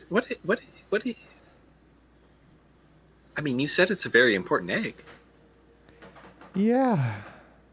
What's Well, it an egg from? I mean, honestly, we don't really know, and So you pick up The dragon strange spirit eggs gave it in to us, your Poodle. travels? no, sorry, Kiona, or Flutter. Oh. I do know that, but like, Okay. we don't know what's inside it. You remember the blue dragon fellow, Goldrill? He's Yes, our Goldrill, friend. of course. He was such a we had he a was big such a going away polite young party. man. Yeah. Yeah. Of course, I remember. The god that I don't remember. I don't remember much from that party. Yeah, well, you and me both. Yeah, this is a good party. Nice job. His god, I mean, I don't really know what happened. I don't know about any of this religion stuff, but like, we were maybe met an aspect of Eldrigo, and Oh, this egg has something to do with that. And Eldrigo's like the god of truth and hidden, knowing the things that are hidden, and like, I don't know, ancient mysteries, that sort of thing. And so it's all sort of just beyond me, but I think... you've made such incredible friends on your journey. You and your little group. Who knew? I thought he was just like a guy who punched stuff and like stabbed things occasionally, but like, he's amazing. And I think... I was talking about making friends with a god, but yes. Oh, right. Well, I don't know if we're friends with Eldrigo. I don't know what's going on there. But I think what Goldrill's doing right now, it at least has something to do with Eldrigo, and it might even have something to do with, and Foodle's going to point at the cupboard. But yeah, I don't really know. I think what we need to do is maybe get Kiona and Mazra to get us some information on eggs. Because this thing's changing. I mean, I only know one thing about eggs, and that's, they're kind of a ticking time bomb. Like, it will hatch at some point. And I don't necessarily know if it's best that you be here. We might need to figure something else out for anyway, but we'll figure that out. I suppose so. Yeah. How big are baby dragons? I don't know. I don't have know no either. idea. I mean, it's a pretty big egg. I mean, this thing's like 3/4 of my height. So, yeah. And I don't know what they eat. I assume anything they want. But I mean, we'll look into it. I don't know. Suppose so. Yeah. Anyway. Oh. I can't tell you how good it is to be back here. Oh. It's so good. It's so good that, and you found Lorilla. This is what amazing news. Oh yeah, and one thing I forgot to tell you. Oh. I asked her about, Dad and Uncle, and she never saw them. So she doesn't know anything about them, but I mean, with the two of us together, we should be able to track information down, maybe find some clues. We're not going to stop trying. So I feel like there's hope. You hope. won't. I feel like there's hope too. For the first time since this happened. Yeah, I know. Especially after something happened in Duramon, I'd kind of given up hope, and I wish I hadn't. What was that?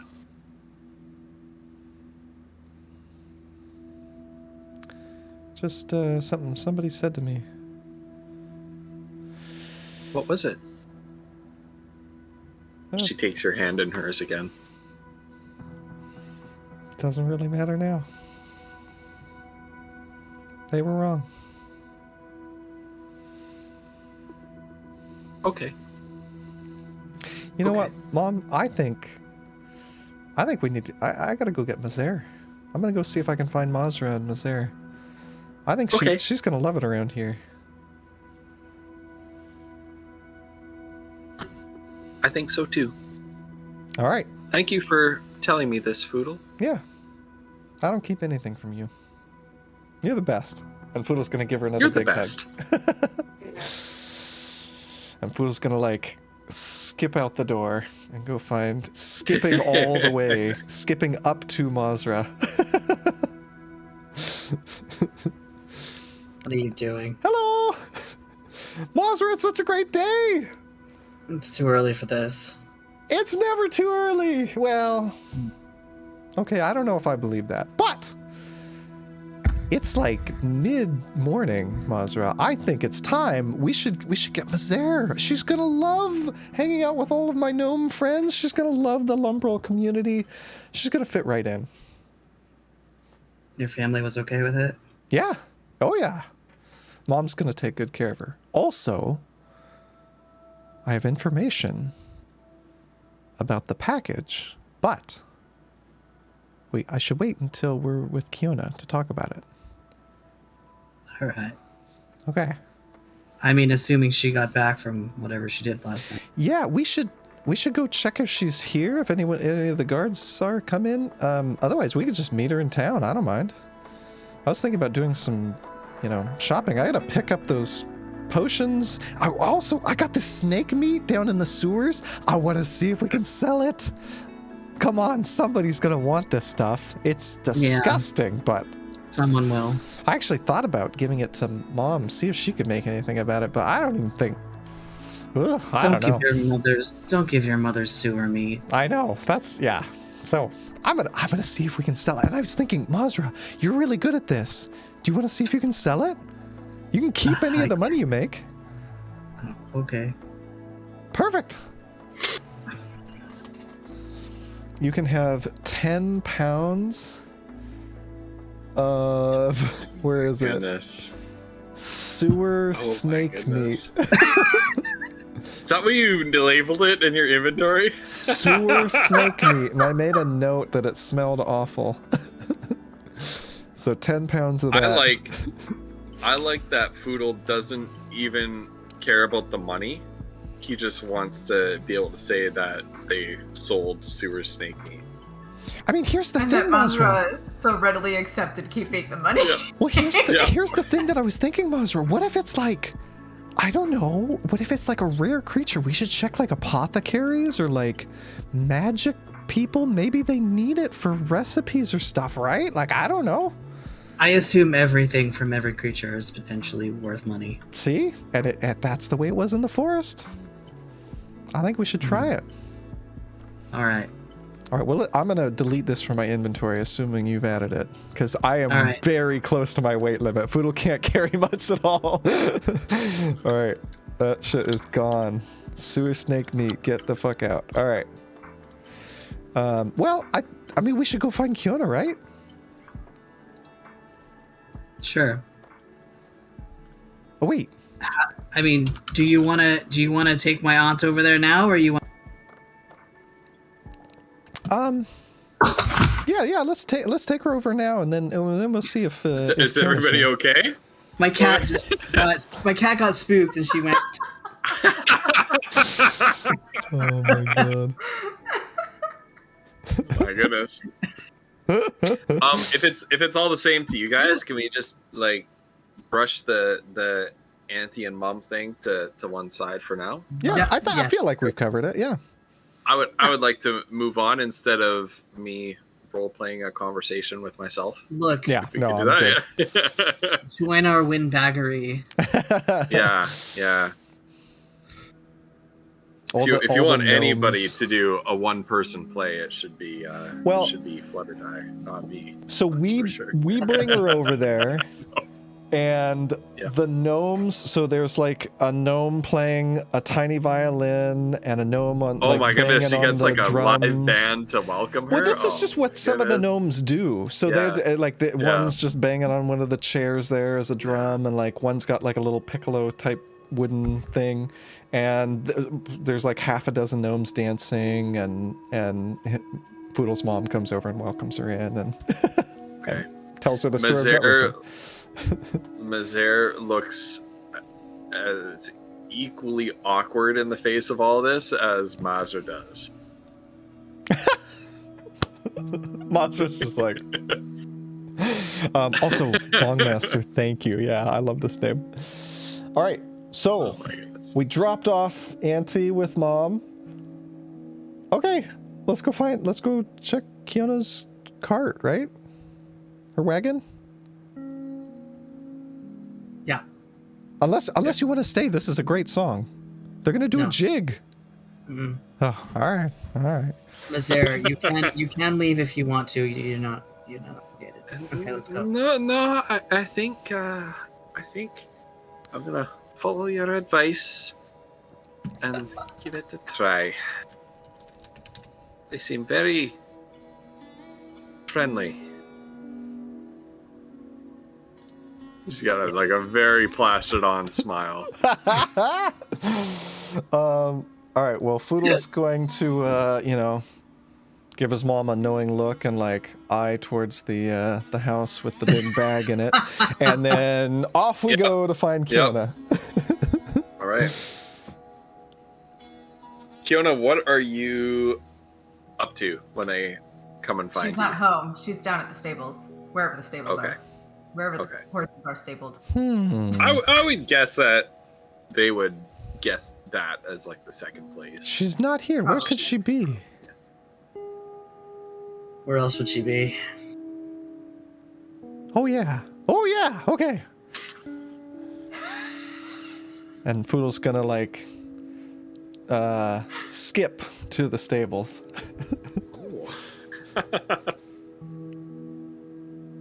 What does Foodle see when he comes to the stables? Does he see Kiona, or does he see like one of the stable hands? Or Kiona will be there, but she's absent-mindedly like mucking stalls, brushing horses, like not paying attention to anything at all. She has 1,000,001 what ifs going through her head, and she doesn't know which one to concentrate on or think about or what to trust, and so she's like way down in her hole. Like her rabbit hole. So Foodle is just like, hold on, let me do this properly for you. Oh no. So Foodle's going stall to stall, like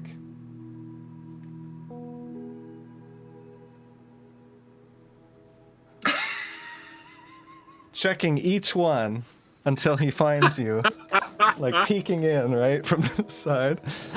Kiona! Hello! We didn't know if you'd be here. Jump out of her skin when she hears him say that. She was not prepared. Little yelp of surprise coming from her. Oh no, Oh, sorry. my goodness. Sorry.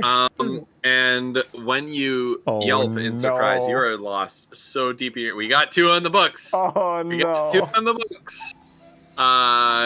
There's like a little bit of magic wee comes out.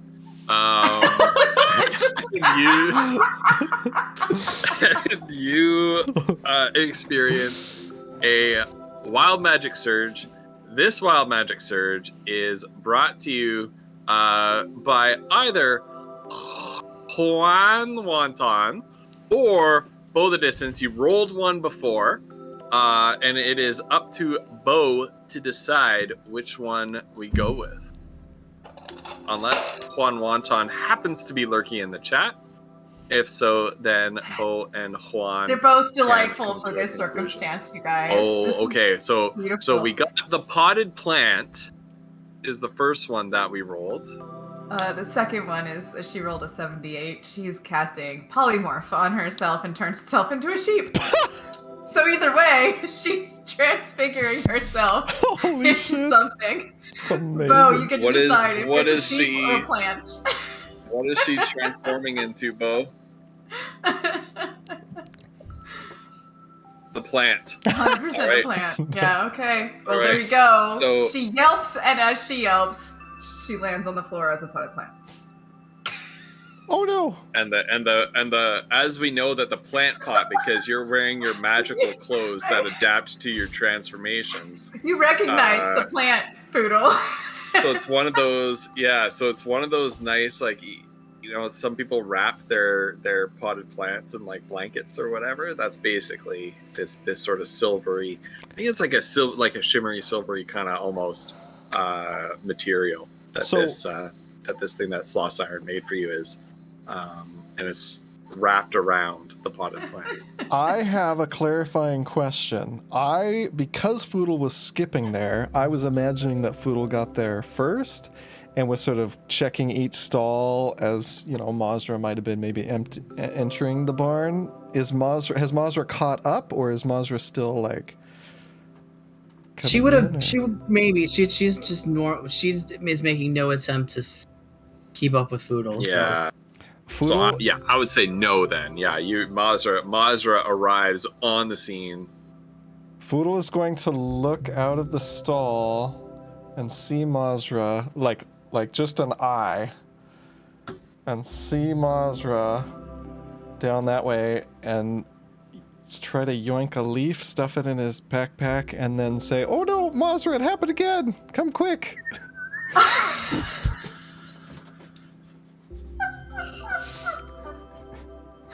Do you want an Oh, opportunity? you still did Do you want an opportunity to realize that something might be up, Mazra?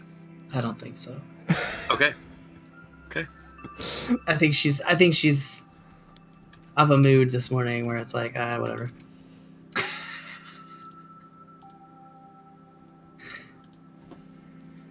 So that's Mazra's response to Kiona turns into a plant. Oh, Well, it's Well, like Mazra doesn't know, you know, right? be Tuesday.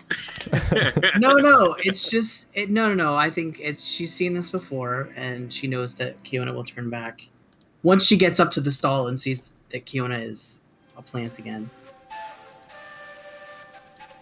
Oh no, yeah, it happened again. Wow. I think I scared her. Whoops. I was just trying to find her. Oh boy. Well, if we're gonna talk, why don't we Kiona, take... you presently feel nothing akin to fear. The only thing that you feel is a lack of photosynthesis in the shade. Right. I guess, should we get her outside? Yeah, we should Okay. find a place where we can discuss, I guess, whenever she turns back. Okay. I have 2 Kiona leaves. Oh my gosh, I'm so excited. Okay. Well, I do you think... So Foodle's just holding the plant sort of up to the sun. Do you think she can hear us right now? Because we need to talk. Something has changed with the big blue package.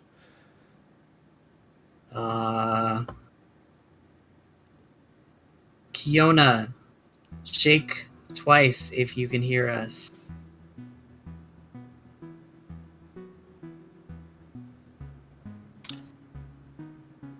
Okay, Foodle's just staring at Plant the can't plant. shake itself. Ah! A breeze blows past. I don't know.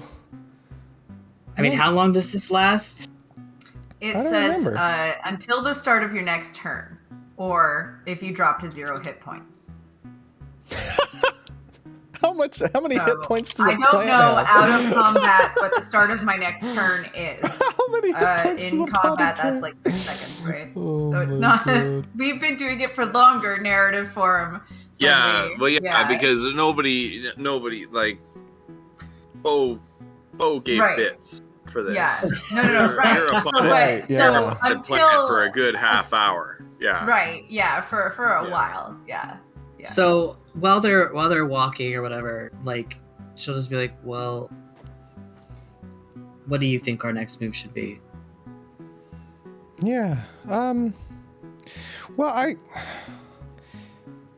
we need to get rid of these slavers, but I feel like, we asked those 2 Dusk members, the Order of the Dusk or whatever fancy, they're the thieves, right? We asked them, and they didn't seem to know anything.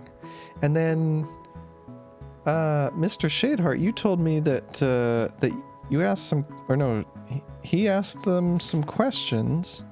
The dead lady, the Merwin, whatever her name was, and I think that's kind of all we have to go on now that they burned down the warehouse. I don't know if we have any other leads. I think we need to check out the temple. Yeah? That seems to be our next goal. Yeah, Because right now we're just running into walls everywhere we turn. Right, what you told me was that when Mr. Shadeheart asked who is in charge of the operation, Merwin's head, or what, I don't know, spirit, memory, said someone important.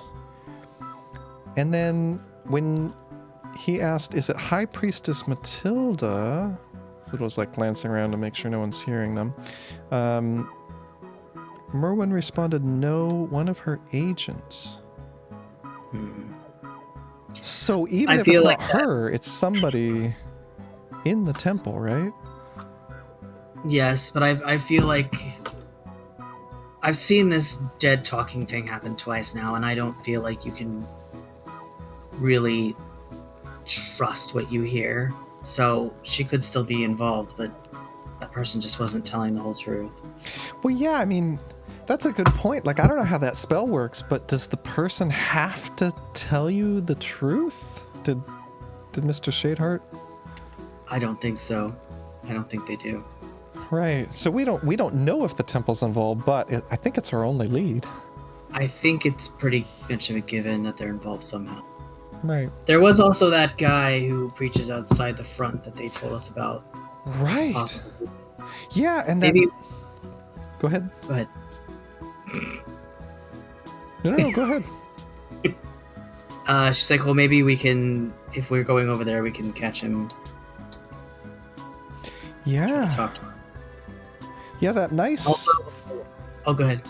Well, that nice lady at the information booth, she said that his name was Dyer and that he is not a fan of the temple, so he might, I think that if he does preach in front of the temple, we maybe shouldn't approach him there, because if the temple's involved in some shady shit, I have a feeling that they've probably got people watching that courtyard out front. Right. We should find out where he sleeps. Like, where does he go?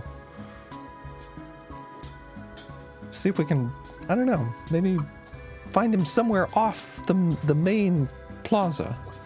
I agree. Okay. I mean, he's got to eat, right? I assume. Okay, I like that. The other thing I was thinking is, one of the locations that that nice lady told us about was Cantlebane's Workshop of Wonders. And we might want to go there at some point, maybe not right away, to see what's there now that we've gotten. Foodle's gonna like mime the cart and, you know. I also would like to visit this place. Okay. And I'm assuming Kiona's on board. Maybe we should just go. We could put her in the cart. She may not be too happy if she just finds herself suddenly elsewhere. Right. Oh, yeah, that's true. Cause she was. Well, yeah. No, why you're don't we right. get- Jonah, you don't care where you are as long as you're getting some nice sunlight, which you're getting plenty of. It's a beautiful day. Sun is shining down. You're photosynthesizing. She's The happy. glucose production is on. Why don't we get the horses ready, and then when she turns back into herself, we can get moving. Okay, this is out of character. Did we do anything with Merwin's body, or is it still in the cart? I was thinking it was in the cart, but maybe we already got rid of it. Shiraz took care of it. Oh, thank Yeah. God. Took care of it. Okay, that's Yeah. good. Oh, Tisiphone took care of the body. okay, because that was gonna be Foodle's next thing. Like, we gotta get rid of this stupid body. Okay. Yeah. No, I think that's a good idea. So either way, we're heading back to Lysantia, right? So I guess let's For get the now. cart, or you want to wait? You want to wait? Well, I think we should get everything ready, and I don't know. I mean, would you be happy if you turned back into yourself and found yourself somewhere that you weren't when you stopped being you? I think so. I'm almost always happy. Yeah, I don't understand that. Yeah, it's nice. Well, here's a question for you, Kiona. You know, you're thinking maybe we shouldn't load her up into a cart and just head back to Lysantia. I mean, we could take her. She's a performer. She would probably love the music. We could go hang out at my mom's place. You could learn some dance moves. No, thank you. Well, do you think it's a good spot to hang out regardless? I guess I don't know how long it's gonna take for her to turn back. I don't either. Is there anything we should do while we wait for her to turn back? I was just gonna hang out. Based on precedence, it took about half an hour, Yeah. which is just about how long it'll take you to get to the city anyway. I guess if Foodle pushes enough, Mazra will relent. I think she's just concerned about consent. Well, Foodle's actually very excited. Well, Mazra, if you don't want to come back, why don't you get the horses and the cart ready? I'll go back with Kiona here, and she'll be just in a nice, happy place when she comes to. And then we'll meet you at the edge of the encampment. Okay. All right. Foodle goes skipping off gingerly, bouncing with the plant, and sets Kiona down on a bench next to him as he enjoys the jigs and whatnot. Kiona, everything is so mellow. There's a silence that envelops you like a favorite old blanket. There's a darkness that brings you peace to your inner soul. All the worries of the world have disappeared behind you. All this stuff about a passenger, creatures from other dimensions coming into people's dreams, those horrible orange-robed creatures, the black obelisk, the all the terrible things that Angelor and the Unbroken Circle have been all the dungeons that you've been in, all the weird things that you've seen. It's all just behind you, and there's nothing to worry about but the sun on your leaves, the water in your roots. It's like a really, really peaceful now. And then out of nowhere, there's just blaring music. People are dancing. It's like you're having the best, calmest, dreamless sleep of your life. And a live band just started playing in your room right next to your bed. And you are back to your natural form as this cacophony has suddenly erupted around you.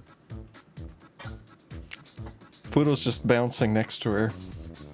Kiona!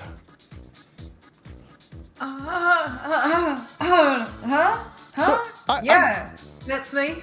Kiona, I owe you an apology. I am so sorry. I did not mean to scare you. I don't know if you know this, but you've been a plant for a while. But look where we are. How amazing is this? And look, there's Mazera over there. Is her foot tapping? Mazera, her foot was tapping for a little until bit. she saw Fiona pop out of the plant. She saw a plant turn into a dwarf. Like half the broom is turning, staring at Kiona. When she's actually done it, she's like wide-eyed and she's holding a cup of tea in her hand, and she's just backing. Oh shit! Oh, what have I done? I was gonna say, Poodle didn't think about all the other people that were gonna see a plant turn into Kiona at the end of the day. Like, they might all be stoned anyway. I wouldn't worry about it. Did you say anything to anybody when you brought me in? No. He disappeared with a potted plant in your arm. Yeah. So Kiona's like, she did the like grab for balance thing when she she's looking just as wide-eyed at everybody else that's looking at her right now. She's just like, Kiona. Oh, go ahead. No, I just hi. She's like waving at people because she doesn't know what to do. It's fair. Kiona, I was thinking... Everybody else is waving back just as awkwardly. And you hear a chorus all around you of, oh, wow.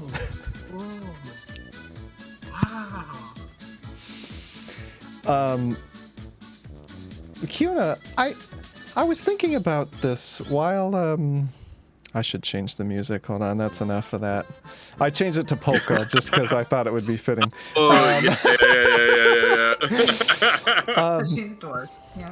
Kiona, so Mazra and I, we talked a little bit and we realized that both of our leads are the two things that we were thinking about doing, going to Cantlebane's and checking out looking more into the temple. They're both in Lysantia, so we were thinking about going out that way. So we got to go meet Mazra. But before we go, there's been something I've been meaning to ask you for a while, and watching these, my family have fun like this, it kind of reminded me.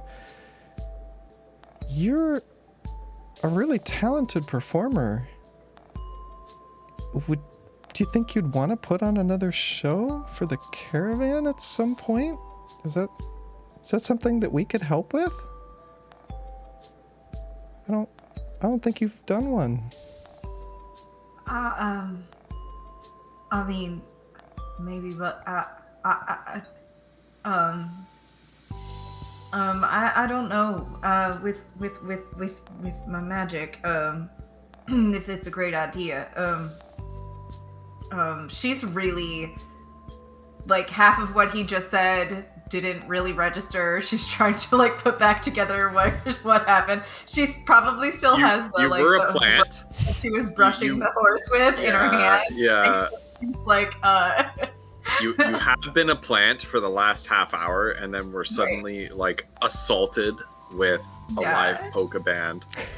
Yeah. And this So gnome right next to you started talking about like, so we have all these leads, and by the way, do you want to put on a show? right. So- And she's like, I don't know. Well, if it's something that makes you happy, let's just do it. You know, think about it. You don't have to answer now. Okay. All right. Good. Because what are we doing again? What's happening? Well, we're trying to track down the slavers, and our two leads, well, kind of our one lead would be the temple, and we're thinking either investigate the temple itself, see if we can overhear anything, find any documents. That's sort of a, B&E, which maybe we don't want to go there just yet. So there is that other guy, Dyer. He was described to us as like some sort of apostate preacher. Yeah. And he does not like the temple. Apparently he's been stirring up the masses, that sort of thing. So we could maybe try talking to him. The other thing is, we were thinking about going to Cantlebane's. We've got, we should maybe see what they've got. There might be something helpful there that could help us track down. Yeah, I don't know. Anyway. Sure. Whatever you want, Poodle. Just let me know. I'll be right there with you. Okay. To help you out. All right. Well, let's go find Mazra. Okay. Head back to Lysantia. Is there anything you need to do before we go?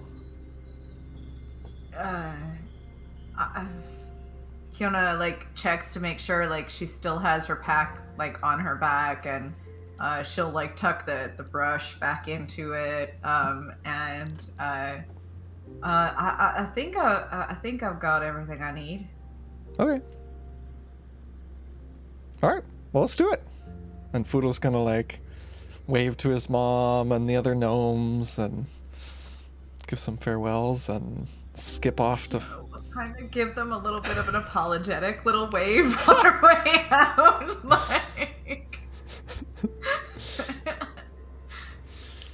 And Foodle's gonna skip off to the gate. She probably doesn't hang out around Foodle's family much because she is very jealous of him in that situation. So I imagine she doesn't actually see them very much. So that was a little awkward for her. Right. Just FYI. Right. And so to them, she is still Foodle's very nice seeming but offbeat Weird. friend, Yeah. who is an entirely different species of intelligent creature every time they see her. Yes, seriously. She was a gnome at one point.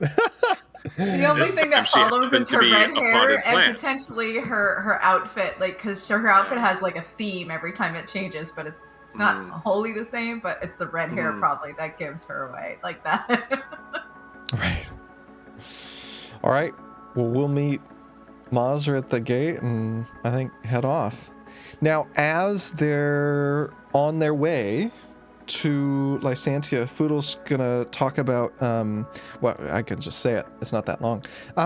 Okay, so, Mom, she's kept the egg safe and secret. Now, it's okay. It seems fine. But I remember the first time I was carrying it, it felt a little bit tingly. There was you could barely sense it. But when I touched it this morning, the hair on my arm stood up all the way to my shoulder. I think, we might be on a timetable here. And I think we need to maybe look into the library and see what we can learn. I don't know if it's a dragon egg. I don't know what's in there, but we need... Are we sure it's not going to explode the caravan or something? I don't know. I mean, we need to figure that out soon, and we need to find whatever we do, even if we find no information, we need to find a different place to keep it. Shouldn't we talk to somebody that is there a place where there are monks here? Is Eldrigo, is the Are there people that follow Eldrigo here? Because That's a good idea. Maybe they'll have an idea. I wonder. I mean, I don't know how religions really work out here, because I don't know. I don't know much about religion, but like, this temple is to Staravia. It's like the Temple of Light. So, would they be okay with like other temple, or is it more of a like quash the apostates? I don't know. We'll have to feel that out maybe, because they might be, you know, underground or. I really feel like we probably don't want to talk about it with anybody but Eldrigo people. I agree. Potentially. Yeah. That's something we can think about. Anytime you want to know something like that, like anytime you wonder something like that, you wanna see if you can reach deep down into the recesses of your character's knowledge. Because sometimes your characters know something, you know, talking about metagaming, right? Player knowing something your characters sometimes your characters are going to know some things that you don't. Right. So you can always roll a knowledge roll to be like, you know, do I know this about, you know, and depending on how common knowledge or esoteric knowledge it is, depending on what you roll, you know what I mean? So just as a sidebar, anytime you wonder something like that, you can always say, hey, DM, I want to roll a knowledge check to see if I know this about the Temple of Light or whatever. That's just a sidebar for you guys. What skill would that be, actually? Religion. I think there's a religion skill. Yeah. Right. Oh, yeah. Okay. That's right. That's good. Yeah. Clearly, Kiona knows nothing about religion, so. Oh my goodness! You rolled a 19. So what is it that Kiona wants to know? She was thinking really hard about it, so maybe because whether or not she thinks that they could find a temple or something to Eldrigo in this area, I guess, is what she was thinking. Yeah.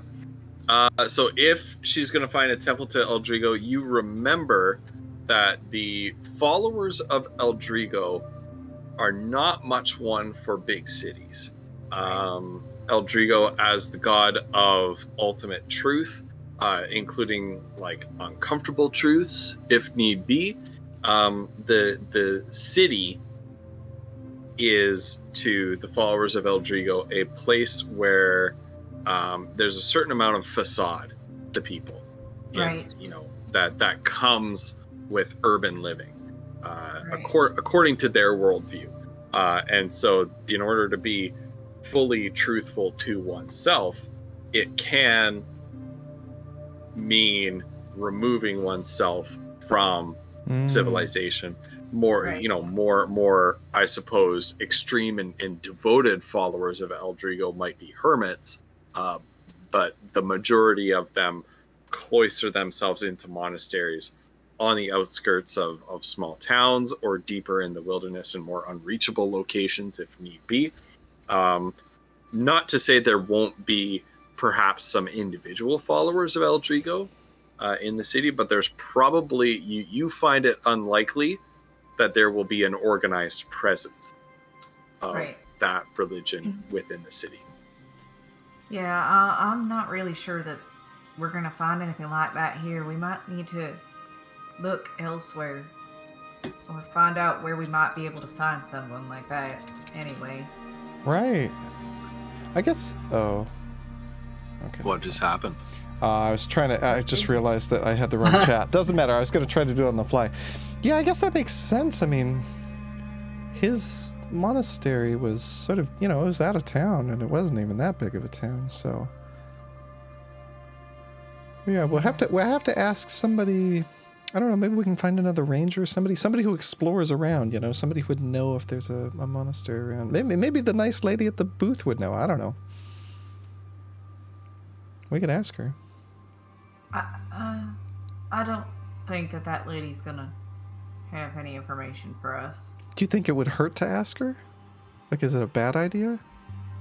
I mean, I guess not. They don't know why we're looking for Eldrigo followers, but she'll look at Mazra to see if Mazra thinks it's a good idea that they talk to people about who they want to contact, essentially. Kind of shoot her a look and be like, I think she looks thoughtful and is just technically we're kind of like tourists. And if you're really worried about it, we could change how we look and ask. I guess so. Hmm. And just we could always ask in a general sense. Well, Foodle sort of gestures to the surrounding farms and the upcoming walls. Have we decided where we want to go first? Do we want to see Dyer first? Do we want to ask, and we could ask the lady at the booth. I mean, she's right there in that plaza. Or do we want to check out Cantlebeans first? What do you think?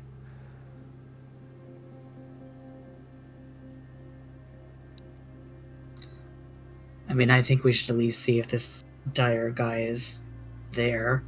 I don't remember what his schedule is. Okay. Yeah, let's do it. I mean, it's on the way. I mean, as I recall, Foodle's going to pull out his little coloring map and say, I think, wasn't the, I think Cantlebeans was like way up here in the northwest corner. So, I mean, we'd be sort of heading that way through the city. May as well check it out. All right, to the square. Yeah. Now, Ghost, do we need to talk to the guards on the way in, or it's just like they don't really care? Like, as long as they... Ghost. What? Isis. I love it. I love it. Wolf, did you read the message in Discord? You did, but didn't say anything. What? You didn't- Now, look, I'm supposed to be focusing on this. I'm not looking at That's the very Discord. good of you. That's very good of you. The one who was looking at Discord. Good thing we have said this something. Discord. I didn't know how to redirect because Kiona's a mess right now. So Let's, Well, what do you think, Mazra? You haven't said much yet. sure, Cantlebeans it is. Let's go. Excellent. That's a good idea. We should... That's a fantastic choice. I think that's a Right. great idea because then, there might be some stuff that will help us, right? So get stronger now, then go do some of the other stuff. I saw Ghost's face This is- just steadily just fall when you just... Poor Ghost. For context, for chat, I don't wanna throw shade at these guys too hard. I'm so sorry. But I gave them a huge branching narrative, and I said, "Can you let me know what are a couple of things that you might do in the future, so that I can prepare those?" They let me know Cantlebeans and the Temple of Light, and then they said, "Let's do Dyer first." And I'm like, Look, "That's in the, fantastic." in the Just middle of said the Look, role I play, wasn't I looking completely at forgot. I'm based so on- sorry. That's Based okay. on what you guys It's okay. told me last time, I've done the Temple and Cantlebeans prepped, but not Dyer yet. Mhm. I didn't have Discord open. I Specifically didn't was see like, them. don't I do didn't Dyer. see it either. I'm so sorry. Totally not. That's okay. That's No. okay. Yes, That's this right. is Max D&D. Well, I think we should go talk to Max Dyer D&D. right now. Let's just talk to him in the plaza. No, I'm just kidding. Yeah, no. Well, this is why we keep Mazra around. She's smart. We get I'm watching stronger Ghost slowly now. lose his We mind. get Look, some it's a- resources. We get some She's a- goodies, and then we go do the other stuff. I She's like a it. very smart character run by someone who is. This is why I can never play an intelligent character because I'm not smart enough. Oh my god. You're like, we're gonna do Dyer. Oh, I really need to go to the bathroom for a minute. Right. Hold on, guys. Exactly. Um, Oh god. I think she's also gonna say that it may be good because, we did just if they're working with the Thieves Guild, they may be expecting something. Right. I mean, they definitely expected us at the warehouse. Yeah, so it may be good to let the heat work itself off a little bit. Yeah. All right.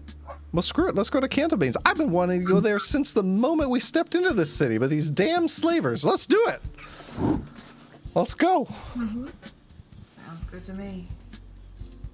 Now, I don't remember the Ride map. horses down that way. Is it in the northwest corner? I can show you the map. Oh, okay. I think it's northeast. Oh, is it northeast? Oh I shit. can show you I don't know. the Look at the map because I world. have arrival. Can you look? I need you to Pennsylvania's make outside the this. city walls in Copper Hill. Oh yeah, so Which 9. Oh, it is north. is Never 9, eat It is yeah. northwest. soggy You wheat. were Okay. correct. It's like basically up here. Okay, chat can see it. Perfect. This Yeah, this date is not complete until you show us the GM layer. The GM layer. I'm not showing you. I That's can the show GM layer. you the world. That's the GM layer. That's not for you. You're never gonna see the GM layer because I don't want you to see the mess I make of these all of this stuff on the GM layer. All right. Well, Foodle is. I literally like when we do a dungeon, I take the paintbrush and I mark each room like A, B, I mean, C. why not? Yeah, That's but how it's a I would do mess. it. I'm never showing you that. Yeah. That's amazing. Kill these jerks. Oh God, Megan, no. Well, Foodle's just bouncing with excitement all the way to Cantabane's, and we'll probably stop and ask for directions, and they'll, down this street or whatever. I don't know exactly where it is, but Well, Moz just got the map too, or the other map, the Right, real you map. marked a bunch of stuff oh on the right, map. yeah. I don't know. It's not on mine for some reason. Anyway, well, lead on. Candlebane's All right, yeah. Workshop of Wonders. Candlebane's Workshop of Wonders. Guys, so I'm so excited. so you pass through the city from in the southern gate, take the road through the two main squares. You can kind of see a few people wearing odd clothing, sort of a little bit like raggedy clothing, a little bit starting to mill about in front of the Temple of Light as you pass through the Temple of Square.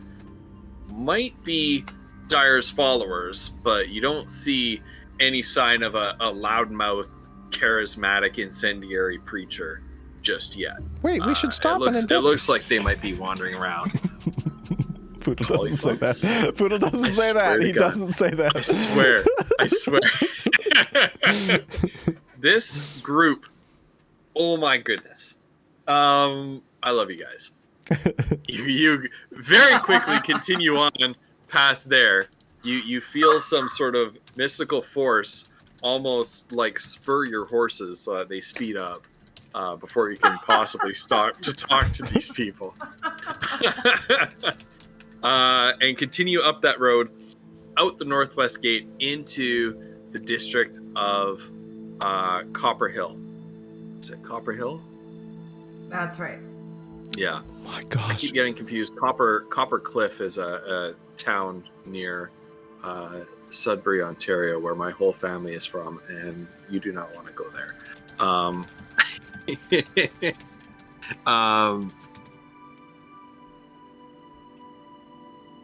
Yeah. So, what's going on? Sorry, Is there something Glitter has a new emote, and I'm like freaking out about it. That's amazing. And there's a little Oh, Count Cula. Look at that. that's amazing. adorable. You just made it tonight. Glitter. Holy shit. Oh, Oh, Joe's here too. I know Joe's here too. Joe, welcome. Joe's Halloween emotes are amazing. Right? I know. Okay. Look at that chili. Anyway, I'm gonna get distracted, but yeah. Yeah. Sorry, chat. I love you. You pass out through the northwest gate of Lysantia and on the road to Copper Hill, which, as you can guess, is a little bit more of a hilly area. And perched on the crest of one of these hills, on the far northern end of this suburb, is an old farmhouse that has been converted into this really eclectic workshop, laboratory, observatory, all in one. There's a telescope extending out to the heavens, which I don't think, maybe Mazra has heard inklings of a telescope and what that is. I've that tower given their fall life over? experience that yeah, it's like a tower with a glass end. That looks odd. Hope it's okay. Yeah, there's all sorts of pipes. There's extra chimneys that have been added that are puffing out like black smoke, blue smoke, orange smoke up into the air. So a huge telescope structure. Yeah. Inside is so as you approach, you find the barn doors are wide open. There's a wood sign over top that sort of has been painted and scrawled on, Cantlebane's Workshop of Wonders. And every time you glance up at the sign, it seems to be shifting through the entire color spectrum. You guys, I've had a blank full page ready, just labeled Cantlebane's Workshop of Wonders for so long. I'm so excited. Oh my goodness. This is amazing. I hope I give you enough to fill that page. Oh, I have no doubt. Yeah, Monster's into all the like stuff. The like workshopy stuff. Well, this looks amazing. Let's go inside. The doors are open, right? Let's just... Foodle just runs in. Starts looking around. All right, and for all the space, like this huge farmhouse, this huge barn, for all the space that there is, the storefront that you have access to is very small and cramped. Okay. But yeah, so you don't run far through those doors before you hit the counter, basically. But you can see, well, if you step on a box, Foodle, you can see over the counter, beyond the counter, is this absolute chaotic mess of workbenches, contraptions that I can't even describe, clockwork mechanisms, machines, laboratory spaces, bubbling beakers full of all sorts of different colored liquids, and of course the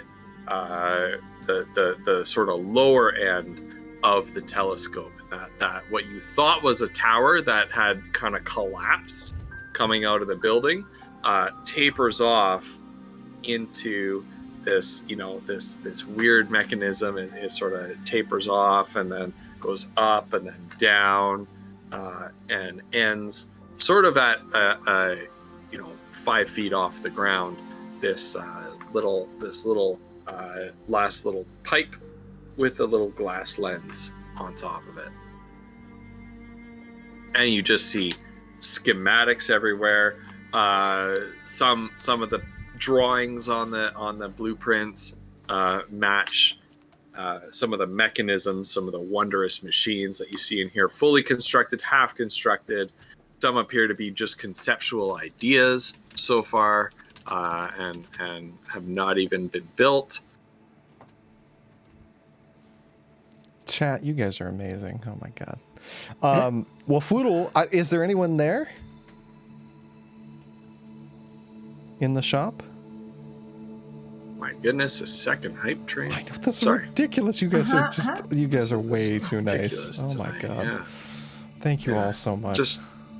Just so you know, people have said that have a mistaken idea that bits contributed during a hype train don't count towards the Winds of Chaos redeems. Just so you know, they do. I said it. And just so you know, I mentioned a little bit of a meta in the chat, where normally a Wild Magic Surge costs 800 bits. However, Foodle has a character flaw that means he can be compelled to smoke Smoke Leaf for 600 bits, and he has 2 leaves from when Kiona was a houseplant that are basically, when he smokes those, have the same effect as a Wild Magic Surge. I'm just saying. I'm just saying that. Okay, so It that's is 300. Didn't Vinyl give 100 earlier? So we're like 400. Yeah, we're at Oh 400. God. Yeah, well, some Oh no. I don't know if those contributors want to talk to each other about what they redeem for those 400 bits. I think that's a minor monster mutation right now. There's a 5er, that's a major mutation. Oh my goodness. Jeez. So are we giving the next monster we fight a big buff? Or are we making gosh. Poodle I take know. a hit? I know we don't have it finished. I know Bo's still working on it, but man, if people want the major Right. monster mutation, I really think we should just roll on that chart, even if it's not finished, and just think we can re-roll try it. anything. Yeah, like Yeah. if Yeah, if let's it's try not it. there, we just re-roll, right? Now, Even if it's not finished, yeah. yeah, I think. Oh Okay. gosh, I'm so excited about that.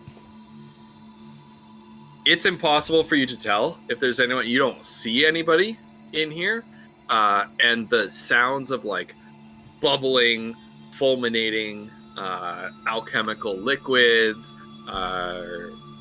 moving contraptions, the ka-chunk, ka-chunk, chunk, of machines, the hiss of steam makes it impossible to hear if there's anybody actually working in here. Foodle's like taking it all in, and he thinks internally, did somebody throw a tower into this building? Because that's what it looks like to him. That's what the telescope looks like. Somebody just like upended a tower and just threw it upside down into this building. Anyway, and he's just like in awe and like, hello? Is there anyone here? Hello? Conversely, Hello? Fiona's inner dialogue is, I ain't never seen a barn like this before. Monster looks happy for the first time since they've known her. You hear something like, hello? Hello? Hello! Mazra's happy! Hello? You've made Mazra happy! Who are you? I'm Foodle! Who in the nine hells is Mazra? She's this big green lady right here. Who Hearing are sort of you? a zzz, and down like this weird zip line like length of cord from way up in the rafters, some second level of the barn that you can't even see, drops this young, eccentric looking man, human male, drops down to the ground. He's wearing clothes that appear to have at one time been quite expensive looking robes that have been patched, altered, modified, probably by his own hand. And he walks up to you like this, squints at you, pulls out, reaches into his robe, pulls out a pair of glasses, puts them on. Oh, this must be Mazra, Yeah, the tall green one. yeah, that's her. My name's The Foodle. rest of you are kind of short. Yeah, and this is our friend Kiona. We Pleasure, Kiona. we heard about this place, and I came here because it has the word wonder in it, and I love that. I mean, Welcome to Cannibale's Workshop of Wonders. this place is amazing. But hold on, is that there's like, I don't know if anyone's told you, but there's like a tower like upside down and you're like stuck in here? Is that supposed, I don't know what. Is that normal? Where? It's Oh. Where? It's that Foodle. thing. It's, I think it's what? Which way? Tell me. Am I getting hot or cold? Colder. The other way. Yeah, there you Foodle, go. it's- What? it's your. Would she know if she has general knowledge? Does she know the name of what it would be, or just like what it is? Roll an intelligence check. Come I'm on, so please be afraid good. of all dice now. Just a raw intelligence check. Nope. Oh wait, what'd she Wow. roll? Hold on. Oh no. The Stargazer. I have not rolled. Stargazing device. I have not rolled a successful roll for like the past 4 sessions. So. It's rolled- brutal. It's brutal. The dice have absolutely been brutal to you. That's awful. He rolled a 7. Oh Terrible. no, with a +3. Terrible. Oof. All right, it's a stargazing device. Stargazing apparatus is what you know it as. It's a stargazing apparatus. Oh. Yeah. It's that big. This. Yeah. Oh, this. That's my telescope. What's a... Wait, like it's... But how do you look at stars? What? What do you mean? Oh, so the word scope refers to the range of your vision, and tele means over a long distance. So you see, I can see stars over a long distance with this bad boy right here. Wait. Huh. Foodle... You want to give it a look? Yeah. I mean, I've been because it's using... daytime right now. Oh, right. You'll have to come back at night. That's true. I probably don't... Yeah, okay. That makes sense. Well, okay. So you must be Cantlebane? I am Senian Cantlebane, your purveyor of all things wondrous in my workshop of wonders. And if I wanted for What can I do for you today? some reason to spell your first name... Well, it starts with an S, Right? followed by an E. Then you slip a little bit of an N in there. I like your style. Then there's an I, followed by an A, and finally we end off with a second N. Ooh. All right. What do you have a preference, Senian, Cantlebane, both? Doesn't matter. Well, Up to you. Senian, this is incredible. Do you have any, I don't know, specialties? I'm sort of a ranger. I try to hit stuff from afar. If there's any monsters that are attacking a town or anything, like anything that could help me with that? You looking for a new weapon? Well, Foodle pulls out, well, not pulls out, he sort of unslings, but keeping it face down. He's not like pulling it out to use it or anything. I've got this this musket that my uncle crafted for me. Pulls out a second pair of spectacles from somewhere under his desk and puts them in front of the first. And Foodle's gonna put it up on the counter for, well, I guess it's more like this for Foodle. And I was thinking, I don't know if you have a way that I had a dream. I was practicing. So part of a lot of what I do is reloading, and it takes a long time. And in the middle of a battle, you kind of, it's a tricky thing, right? And I had a dream. I was practicing shooting with the muffin. I was practicing shooting, and I had in my dream, I fired the musket. The musket went out of my hands. The ramrod came out on its own as I watched, stuffed a bullet down the shaft, and then the powder was poured in just in the middle of the air, and then it went back into my arms. And I thought, I don't know, is that something that can be done? Well, I think I could build such a contraption to attach to your own little wonder right here. What a incredible device. Yeah? I've seen a couple of these back at the university, but not many. They're quite rare. You say it was passed down in your family? Yeah, my uncle Silvertongue, he made it for me. Oh, he made it. Yeah, he's a tinker. I don't know if he's well known around here, but he traveled all over the east or west of the Storm Spires. Is that right? That's not right, is it? West of the Storm Spires. Yeah. The other side, the far side. Yeah. From where we are currently located. Yeah, he's you know, he's kind of made a name for himself as a tinker over there. takes the second pair of spectacles off and sets them aside. What did you say his name was? The Foodle definitely knows his full name. Hold on just a second.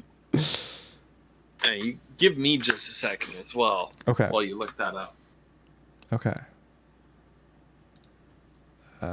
Is this gonna screw with anything? No. Okay, good. That screen's not on. Docs. Here we go. We got Google Docs for a reason. Where is it? Here we go. Ha ha ha! Okay.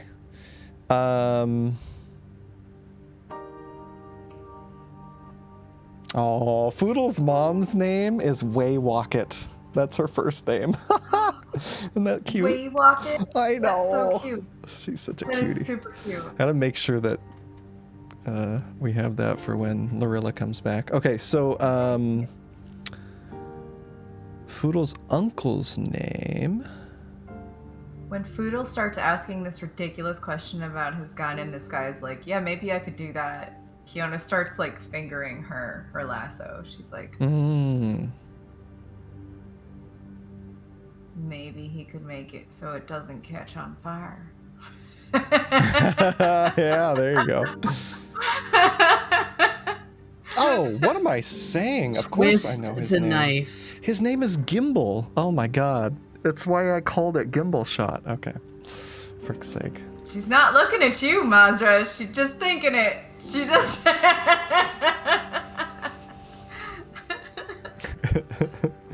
Also, I'm Yes. so sorry, chat. We've been role playing hard. Sandrine, I don't need to Her call you lasso. trash, but She's rubbing it. oh Yes. my god. Congratulations. We're just not doing phrasing anymore. But Sandrine, Alright, sorry. how are you? Gimbal. Yes, Gimbal. Gimbal, you say? Yeah, Gimbal Shepin. Gimbal Shepin. Yeah. I think I can help you out. Well, and I think we're gonna be here for a while. If you ever get word of him, please send me a message. I don't know if anyone at the university would have heard of him or anything, but we're actually looking for him right now. Anyway. Well, I fortunately no longer have any association with those small-minded so-and-sos. But I think I can help you out. Oh, okay.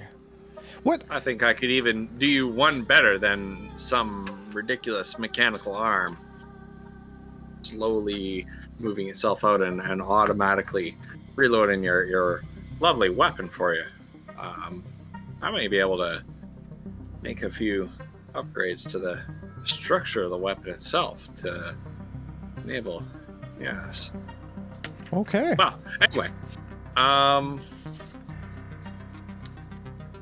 Well, what would? Did you have any other questions for me? Well, what would something like that run me? I mean, we don't have much. Foodle stops after run me.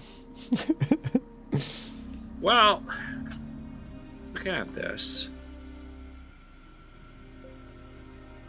I'm thinking 4,000 gold pieces.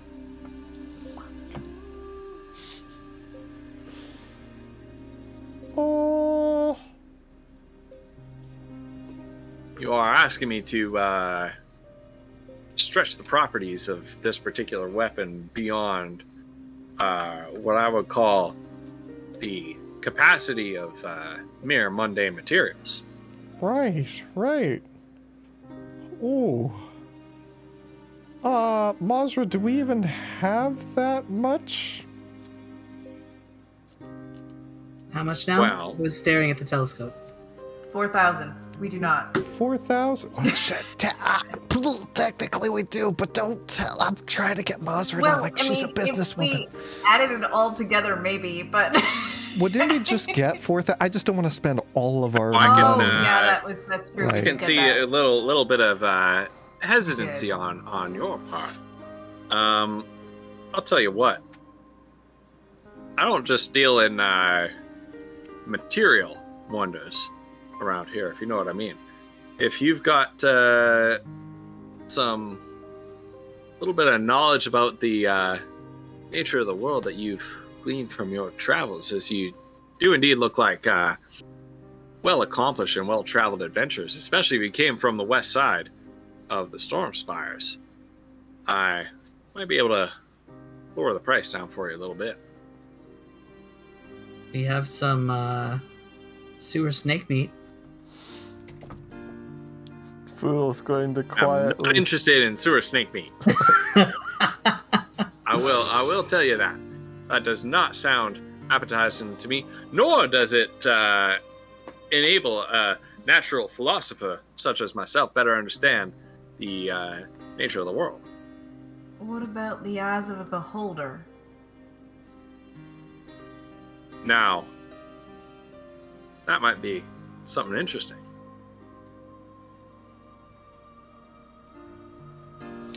Okay. Sorry. I I'm once just- heard a rumor that one can find beauty in there, Well, but I mean, it wasn't very pretty when we saw it, but.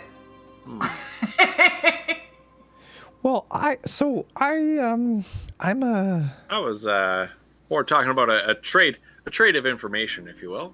But, right. Well, what kind take- of information? take What the eyes kind of of a beholder as information well. do you need? Yeah, I'm a forest Anything. gnome ranger, and I know those lands pretty well. Anything you might know about this wonderful world that we inhabit. Well, there is just west of the Stormspire Mountains.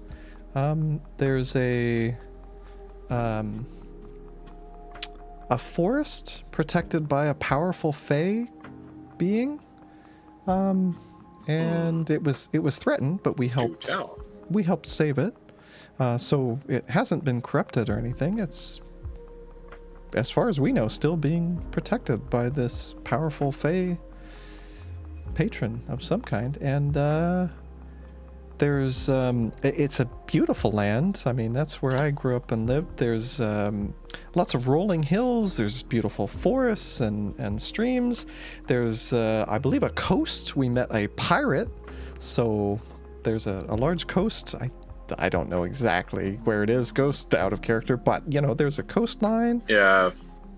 A large Geography doesn't much interest me. Oh, okay. Got anything more, a little more wondrous? Well, there is I don't know if you've ever heard of Ilion, but it is an elven kingdom. As far as we know, it's kind of the last elven kingdom, far to the west. And I already heard that one. Oh. A young dragonborn monk sold me that tasty morsel already. oh, was he blue? Flutter through here? That jerk. Was his Who? name Goldrill? Was he blue? Yeah, he was. In fact, he passed through here about a week ago. He didn't buy nothing, but he traded in this little bit of info about Ilion in exchange for wanting to know something about what was in this flask that he carried with him. Oh. Well, he's a friend of ours. That's cool. Oh, What was in the flask? it says some concoction once produced by a long fallen civilization way to the south of here. Exceedingly rare today, but I simply told him from my research that I know it forms the basis of a number of powerful elixirs. What they are and what needs to be added to activate it is who knows. What about ice cold water from a special pond. Maybe.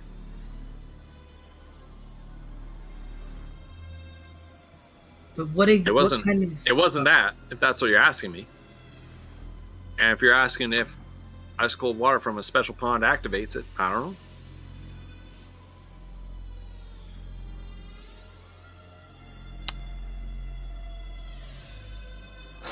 I'm looking at my inventory. Wow, what is this music? Sorry. Now we gotta skip this. I think we determined that we didn't have any more of that water left, actually. Oh, did we? I feel like, yeah, because we use it in a couple of different... Does he want us to give him stuff? Like, or just information? Information. He just wants to know more about the world Okay. Well, in a wondrous sort of way. not that far from here, there is a cave. And the cave is filled. Pools covered in fire. Oh. And if you know the right things to do, the fire will part for you. And you can walk through the water into a deeper cave. It's a massive cavern, and in there is a special forge. There's a very old man who works that forge day and night forever. And if you're not careful, he will trap your soul forever and tell you stories for the rest of your days. It's true. Wow, I saw what it. a wonderful fact. Say, young lady, do you happen to know what the right thing to do is? You trade me that little secret, and I'll upgrade your musket for free. I mean... And Monster's brain is just like, wait a minute, I have stuff I need too. She's like, fine. You... and then she explains what to do. Because Okay. I don't remember. All I have is there was like a fire with a magic line. There's like a magic line that makes it part for them. That's what I've got in my notes. Mhm. Yeah, that's... Yeah. Yeah. Oh Okay. my god, Mazra, you're a genius. What do you mean, Woof? You're such a brilliant... That's amazing. Holy We have to be able to shit. tell him how to open it, though. I thought... Well, Mazur did in montage. Hmm. Yeah, Oh, montage. All right. Yeah. And he's furiously scribbling this down on a notebook. Yeah, and then what next? Ah. All right. Well, I'll have to go check this out sometime. But before I do, I think I've got a musket to modify. Now, I can update this according to your specifications, but see, oops, it's on another page. It's just like where is that note? It's on another page. But you see, the modifications are going to put a little bit too much strain on this weapon's mundane steel construction. I need the regenerative properties of a special substance to ensure its durability. Oh. Is it And I will tell you, I'm not going to get that special substance myself. like a really rare snake? I suppose you could say it comes from a really rare snake. See? Okay. It's not a sewer snake. What kind of snake is it? Have you ever heard of a hydra? Has Foodle ever heard of a hydra? I don't I was think gonna he say, has, do we need but to like do religion checks or history checks or something that like that? would be Nature? Nature. That would be nature. But it's a magical creature.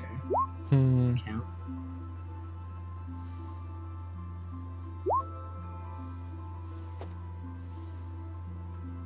Your rolls suck. You know what? Foodle's got these new fancy bracers. Maybe now's the time to use them. Ooh. They gain proficiency on nature checks. Okay, so Foodle's going to roll with proficiency, but I don't know how you feel about this, Ghost. I think it's going to be a disadvantage. Foodle knows a fair bit about nature, but I don't know. So I'll add the proficiency bonus. But a hydra is a very rare and indeed magical kind of creature, but a creature certainly of this world. okay. So not disadvantage? So it is not disadvantage. Okay. No. Okay. All right. Here we go. Come on, natural 20. Oh, that's not bad. Okay. Nature. Oh, nature's a 0. Right. We knew that. +3. That is a dirty 20. A dirty 20. Yeah. I rolled a 17. Okay. So let me Nice. actually pull up. Okay. Wait. So That's we're not gonna a go. snake. My uncle told me about those. Okay. Sorry. I feel like I interrupted How you. am I gonna do this? Mazra, you've heard of them before. You've heard of a hydra. It makes you feel a little bit uneasy, but you can't really put your finger on. You're kind of just like, don't remember much about hydras, but I kind of have the feeling that they're not good news. Flutter, you may ask me one question about a hydra, and Foodle, Kiona can ask one question, and then Foodle, Cauliflumps, you can ask me 2 questions. However, you are not allowed to know what each other's questions are. Okay. Ooh. So send what I you like want- a DM? So Yeah, that's I a good would way to do like, yeah, so please send me your Okay. questions in DM. Or at least Flutter send me question in DM. Right, And right. then once Flutter has sent it to me, then Cauliflumps, you can ask your questions. Okay.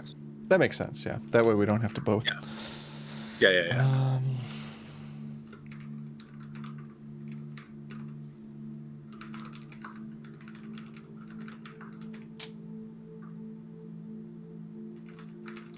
Freaking Hydra? Oh my god.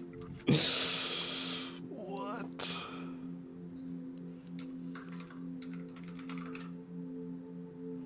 I've got one question.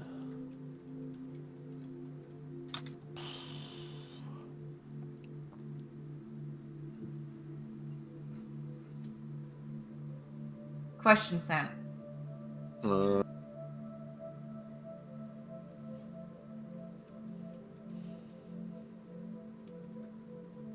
That is a very interesting question. That's how she would remember it, though. I feel like that's the only way she would remember it. Putting Ghost Pepper on the spot here. Okay.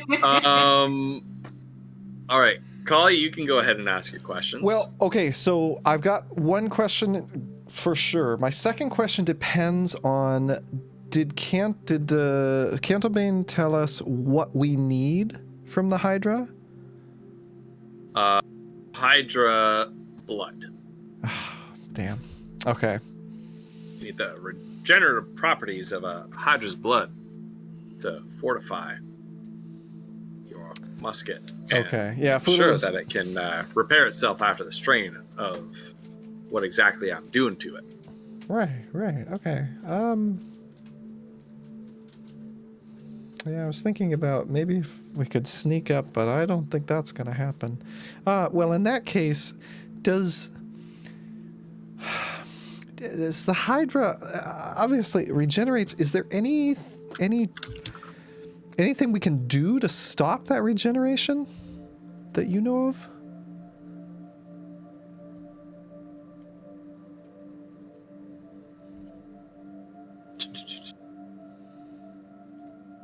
He hasn't answered. He doesn't know how to answer my questions. Yeah.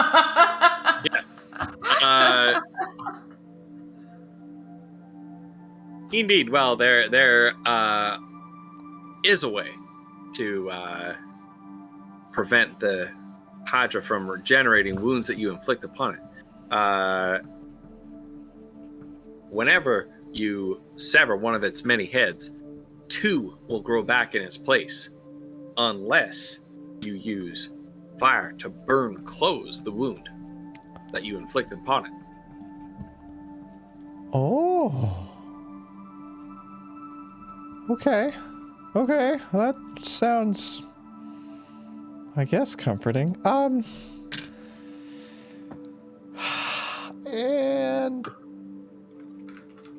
does a Hydra, does it have any weaknesses? I know some creatures are weak to certain effects. I don't know if, would a Hydra have any weakness?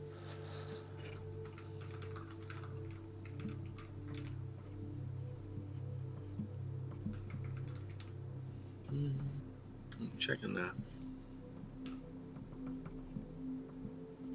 No, there are no particular weaknesses Okay. other than fire. I would tell you though, I wouldn't throw any spells at it that inflict. Now this is quite a list, and I'm only going to say this once. I would not attempt to blind it, charm it, deafen it, frighten it, stun it, or unconsciousify it.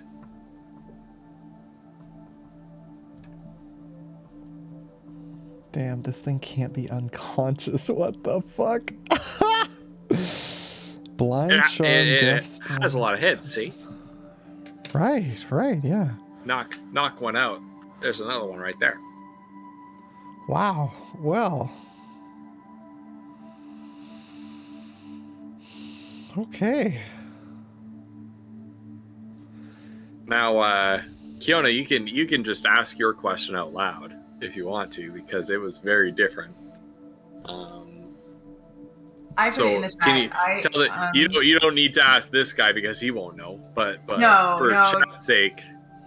The assumption I made was that Kiona was told stories by the cult that was raising her, and so that Hydra would have probably come up in a story. The only reason she would know about a creature like that would be via a story that she was told by her people when she was older. So she's trying to remember what the story was so she can figure out what the thing is.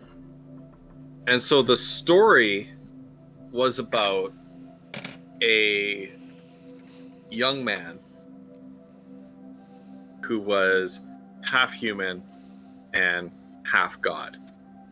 And this man decided to take on the task of slaying the Hydra to prove his sort of dominance over, the sort of baser creatures of the world, and in doing such, carve out his own kingdom. And so, although he came from a humble background, it was revealed to him that he was indeed basically a demigod, half human, half god, and sort of had the blood right, if you will, of like divinity within him. And even though he was from humble beginnings, he could set out, slay this Hydra, and in doing so, sort of carve out his own kingdom and create his own kingdom. And so he went out and he fought the Hydra. He cut off and sort of in what is a sort of a repetition, and this is where it starts flooding back to you, a repetition of the first fact that Cantlebane gives to Foodle. Every time he cut off a head with his magical sword, 2 more heads sprouted out in its place. and the Hydra became ever more dangerous and more dangerous, and inflict more and more grievous wounds upon him, until he used magic granted to him by his divine heritage to burn the wounds he created when cutting off this thing's head. And eventually he defeated the Hydra. It was dead. He bathed in its blood to regenerate his own wounds, and drank its blood to gain the power to regenerate forevermore in the future and be immortal. And then he went on to found his own kingdom, where he was prosperous and powerful and respected and loved by everybody forevermore. The moral of the story, you were definitely told, as you were told the story over and over and over again growing up, is the power of dreams, right? And dreaming can come true. Okay. And basically it always ended, your whenever you were told this little bedtime story, it always ended with, if you can dream it, you can be it. Just like this young man dreamed of being a king when he was just a little peasant boy, and he was able to be it in the end. Right. Well, that's both lovely and inspiring, and also terrifying. Don't dream it, knowing Flutter. Be it. You guys, all the songs you guys are throwing at me right now. God. Okay.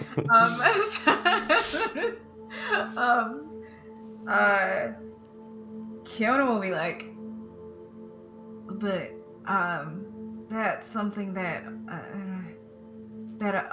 a person that was only partially a god, but still partially a god, but we're not gods. We don't that's who defeated the Hydra, right? Like, so that's a powerful creature. How many heads does a Hydra have? Yeah, it is a powerful creature, and I don't know As many as you've if you're shot talking off, about times two. if you're talking about the old myth about the young man and the Hydra. Well, I don't know what to tell you. Maybe there's an element of truth in that myth. Well, you just said about the fire, right? That's how he defeated it. That's according to what I've read. Where would you even find one of those things? Oh, yeah. Well, I happen to know exactly where you might find one of them. It's actually not far outside this city. Ooh. Of course it is. There's a forest not too far to the north of here. Deep in that forest, there's not many people go too far inside, because the creatures in the deep wood are a little bit unfriendly towards civilization in general. If we do that, would you be able to also, in addition to his gun, make this lasso fireproof?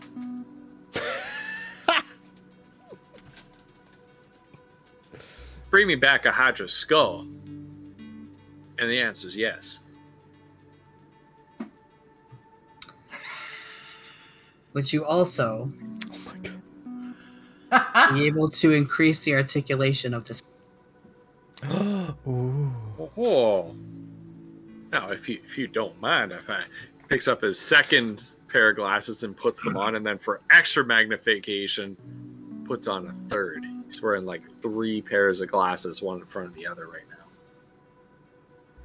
May I?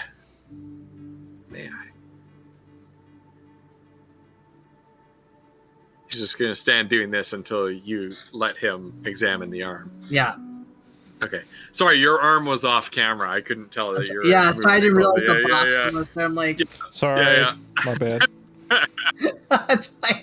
He kind of takes the arm and oh wow, and he's got it in his hand. He's, wow, that's very That's a even more wondrous contraption than Mr. Gimble's Gimbal shot, if you will. That's a pretty good nickname I just came up. But yeah, I think so.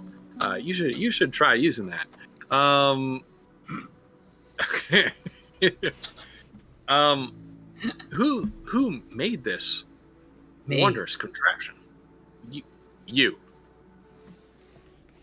It's true. She did. She's amazing. Two pairs. Which university did you attend? I don't have any formal school. Kiona swells with pride in Mazra a little bit. I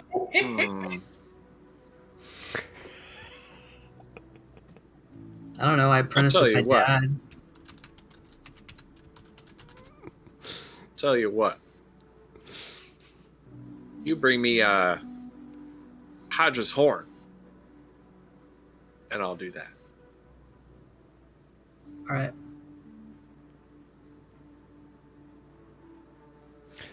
Do you? Mazra. Oh. What? Closer. What? Closer.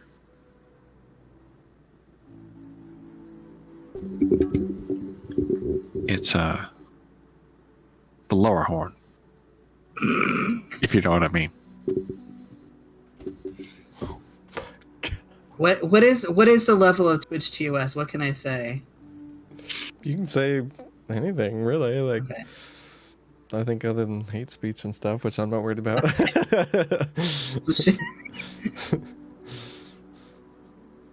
Yeah. So she'll you know. Oh, so it's anatomical term. Euphemistical, We're all adults here. some might say. He looks down at Foodle. Oh, yeah, I'm an adult. Oh, okay. Yeah, That's a real musket there. I want the Hydra's penis Okay. for experimentation purposes only. Do you know much about it? Like, will it fit in a standard bag of holding? Like, how big is this thing? Butthole of holding.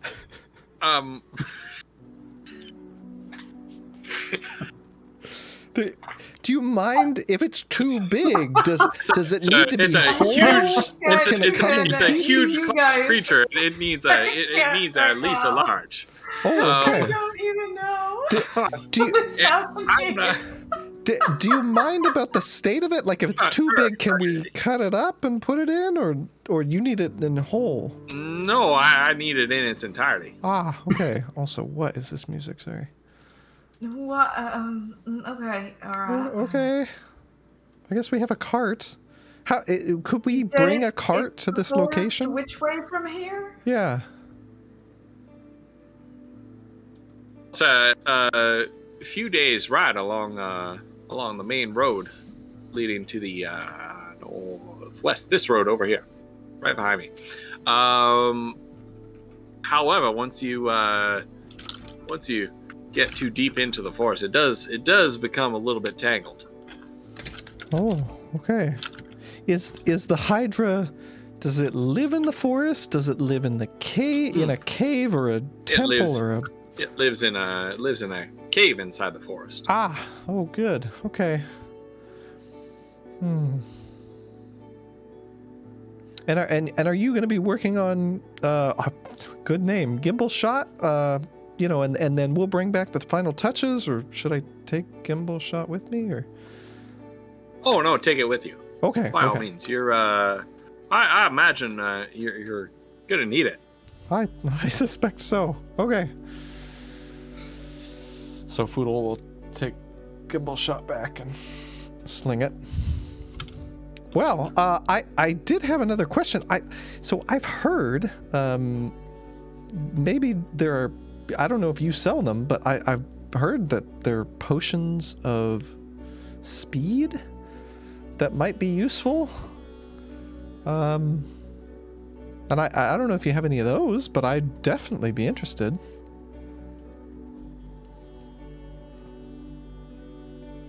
do have enough of potions on me. I thought so, and Foodle's gonna like look at all the stuff bubbling around, and you seem the type.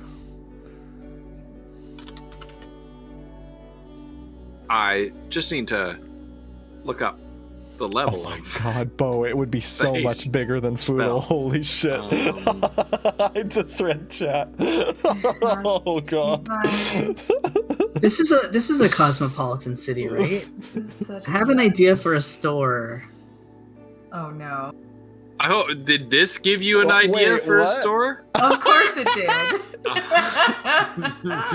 Are we doing what is it called? Is it Dragon something? It's called Good Dragon, purveyor Yeah. of fine Good personal Dragon. There you go. Oh there you my go. goodness! Don't look that up, you Oh guys, my on the goodness. internet, Oh my- unless you Well want to find of some interesting snakes. things. Oh shit, Megan. Just don't look that up. I'm warning you. That is your warning.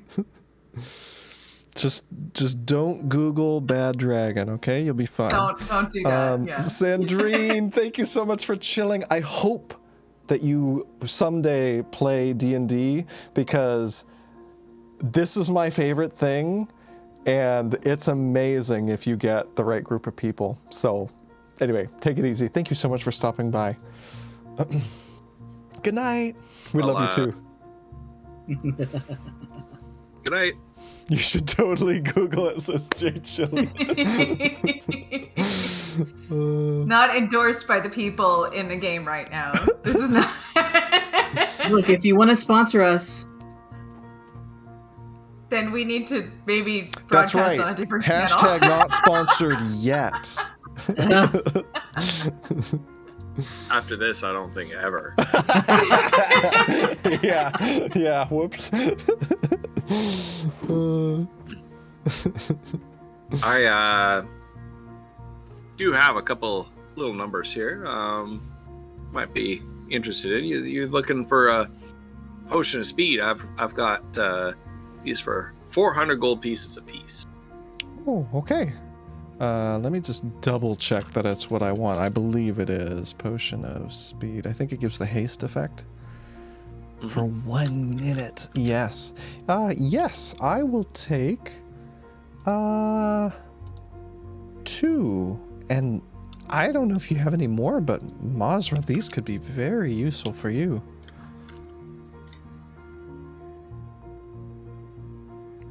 But Yeah. these ones I'm hoping I can use. I think any advantage we can give ourselves would be a good idea. Okay. So just to be clear to the party, Foodle has 334 gold on him. So 2 potions means he needs to take He's gonna dig into the bag of holding. 466 out of the community fund. Yep. All right. But Yeah, if you I guys mean, know what that's kinda haste what- does, like, Yeah. we should get as many as they're selling. And I don't know how many he's selling. This is good though, because I think we've been meaning Alright. to. Yeah. money For bag of holding. We just haven't done it yet, so. Yeah. Yeah. And like, I don't know. Well, you use Dex. I was going to say there's like strength potions and stuff, but I guess that's not useful for Mazra, really. Not really. Okay. Ghost, I've heard people say, we don't need to use a. I was going to ask how the potions work exactly, because people have said that like the potions, you don't get the negative effect from the haste spell, but just from the description of Roll20, it doesn't say anything about that. So anyway, we'll talk about that later. Because that'll be important Does to the know. haste spell have a negative effect? Yeah, I think when it runs out, you are stunned for a turn.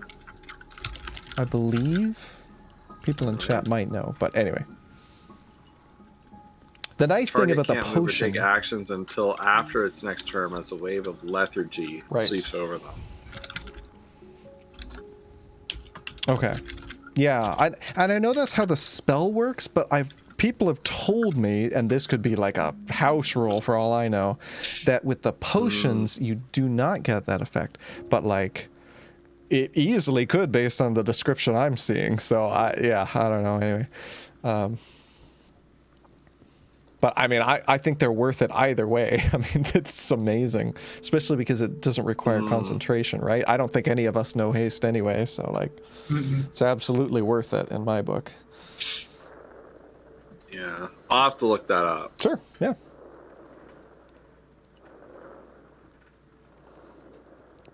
Okay. Anyway.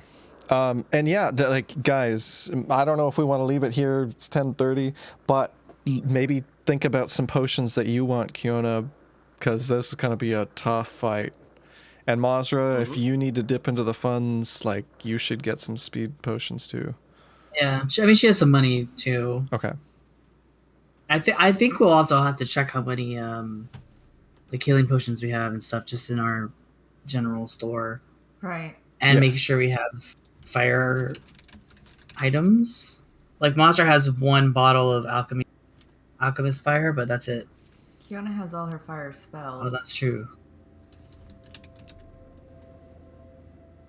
Anyway, so yeah, maybe we should just let it hang here as we kind of try to think if there's any really important potions, because this is, I mean, geez, a frickin' Hydra. Oh my god. What? Monka S. Shiraz. Yeah. So I think that is where we're going to leave it for today. Okay. We're going to pick up next time with you heading to the Hydra's lair to take it on, and get yourself some upgrades to your weapons. That's so cool. And your arm. Right, and possibly a whip, right? If we can get the all this stuff. We need blood, we need a skull, and we need a boner, right? We need one of those. Those are the items. Yeah. The dongler. Blood, skull, penis. What color is the Hydra's blood? Ooh, yeah, that's a good question. You guys, oh my gosh, I'm so glad we're playing D&D again. This was so much fun. Oh man, I've so missed you guys, and I missed the role playing. I've missed your world, Ghost. Yeah. One thing I was telling Ghost, and I want to gush about it a little bit before the stream ends, because I didn't say it on stream.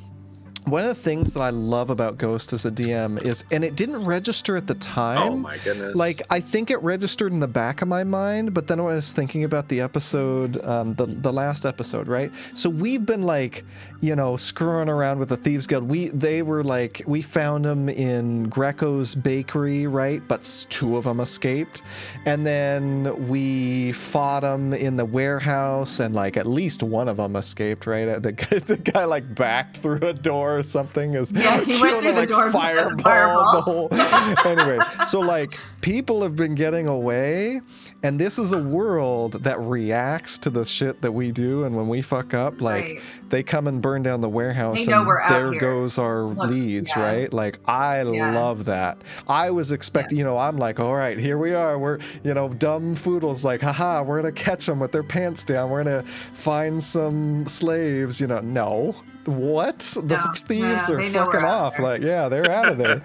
I love that, Ghost. Thank you for that's freaking just. You don't get to be a successful thieves guild if you don't tie up your loose ends. Yeah, right. For real. So freaking amazing. Yeah. Well, anyway. Thank you for saying that. Mm-hmm. It's true. There was like a. I look up a lot of, and I like to try to find like D&D memes to share, but so many of them are related to like DMs being frustrated by their players and whatever. And every now and then I like to have a little laugh at that and be like, oh, haha.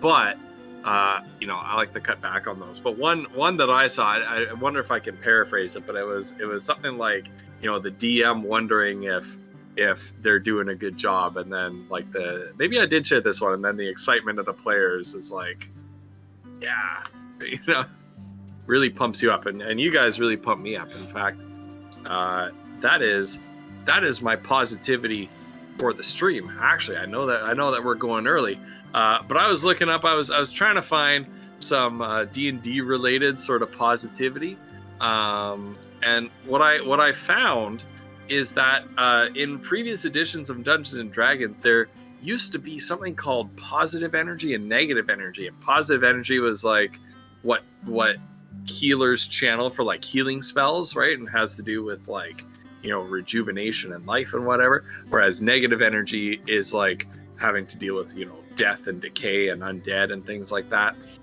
They used to be mechanically important in D&D, but they've basically, some people say positive energy has disappeared from 5th edition Dungeons and Dragons.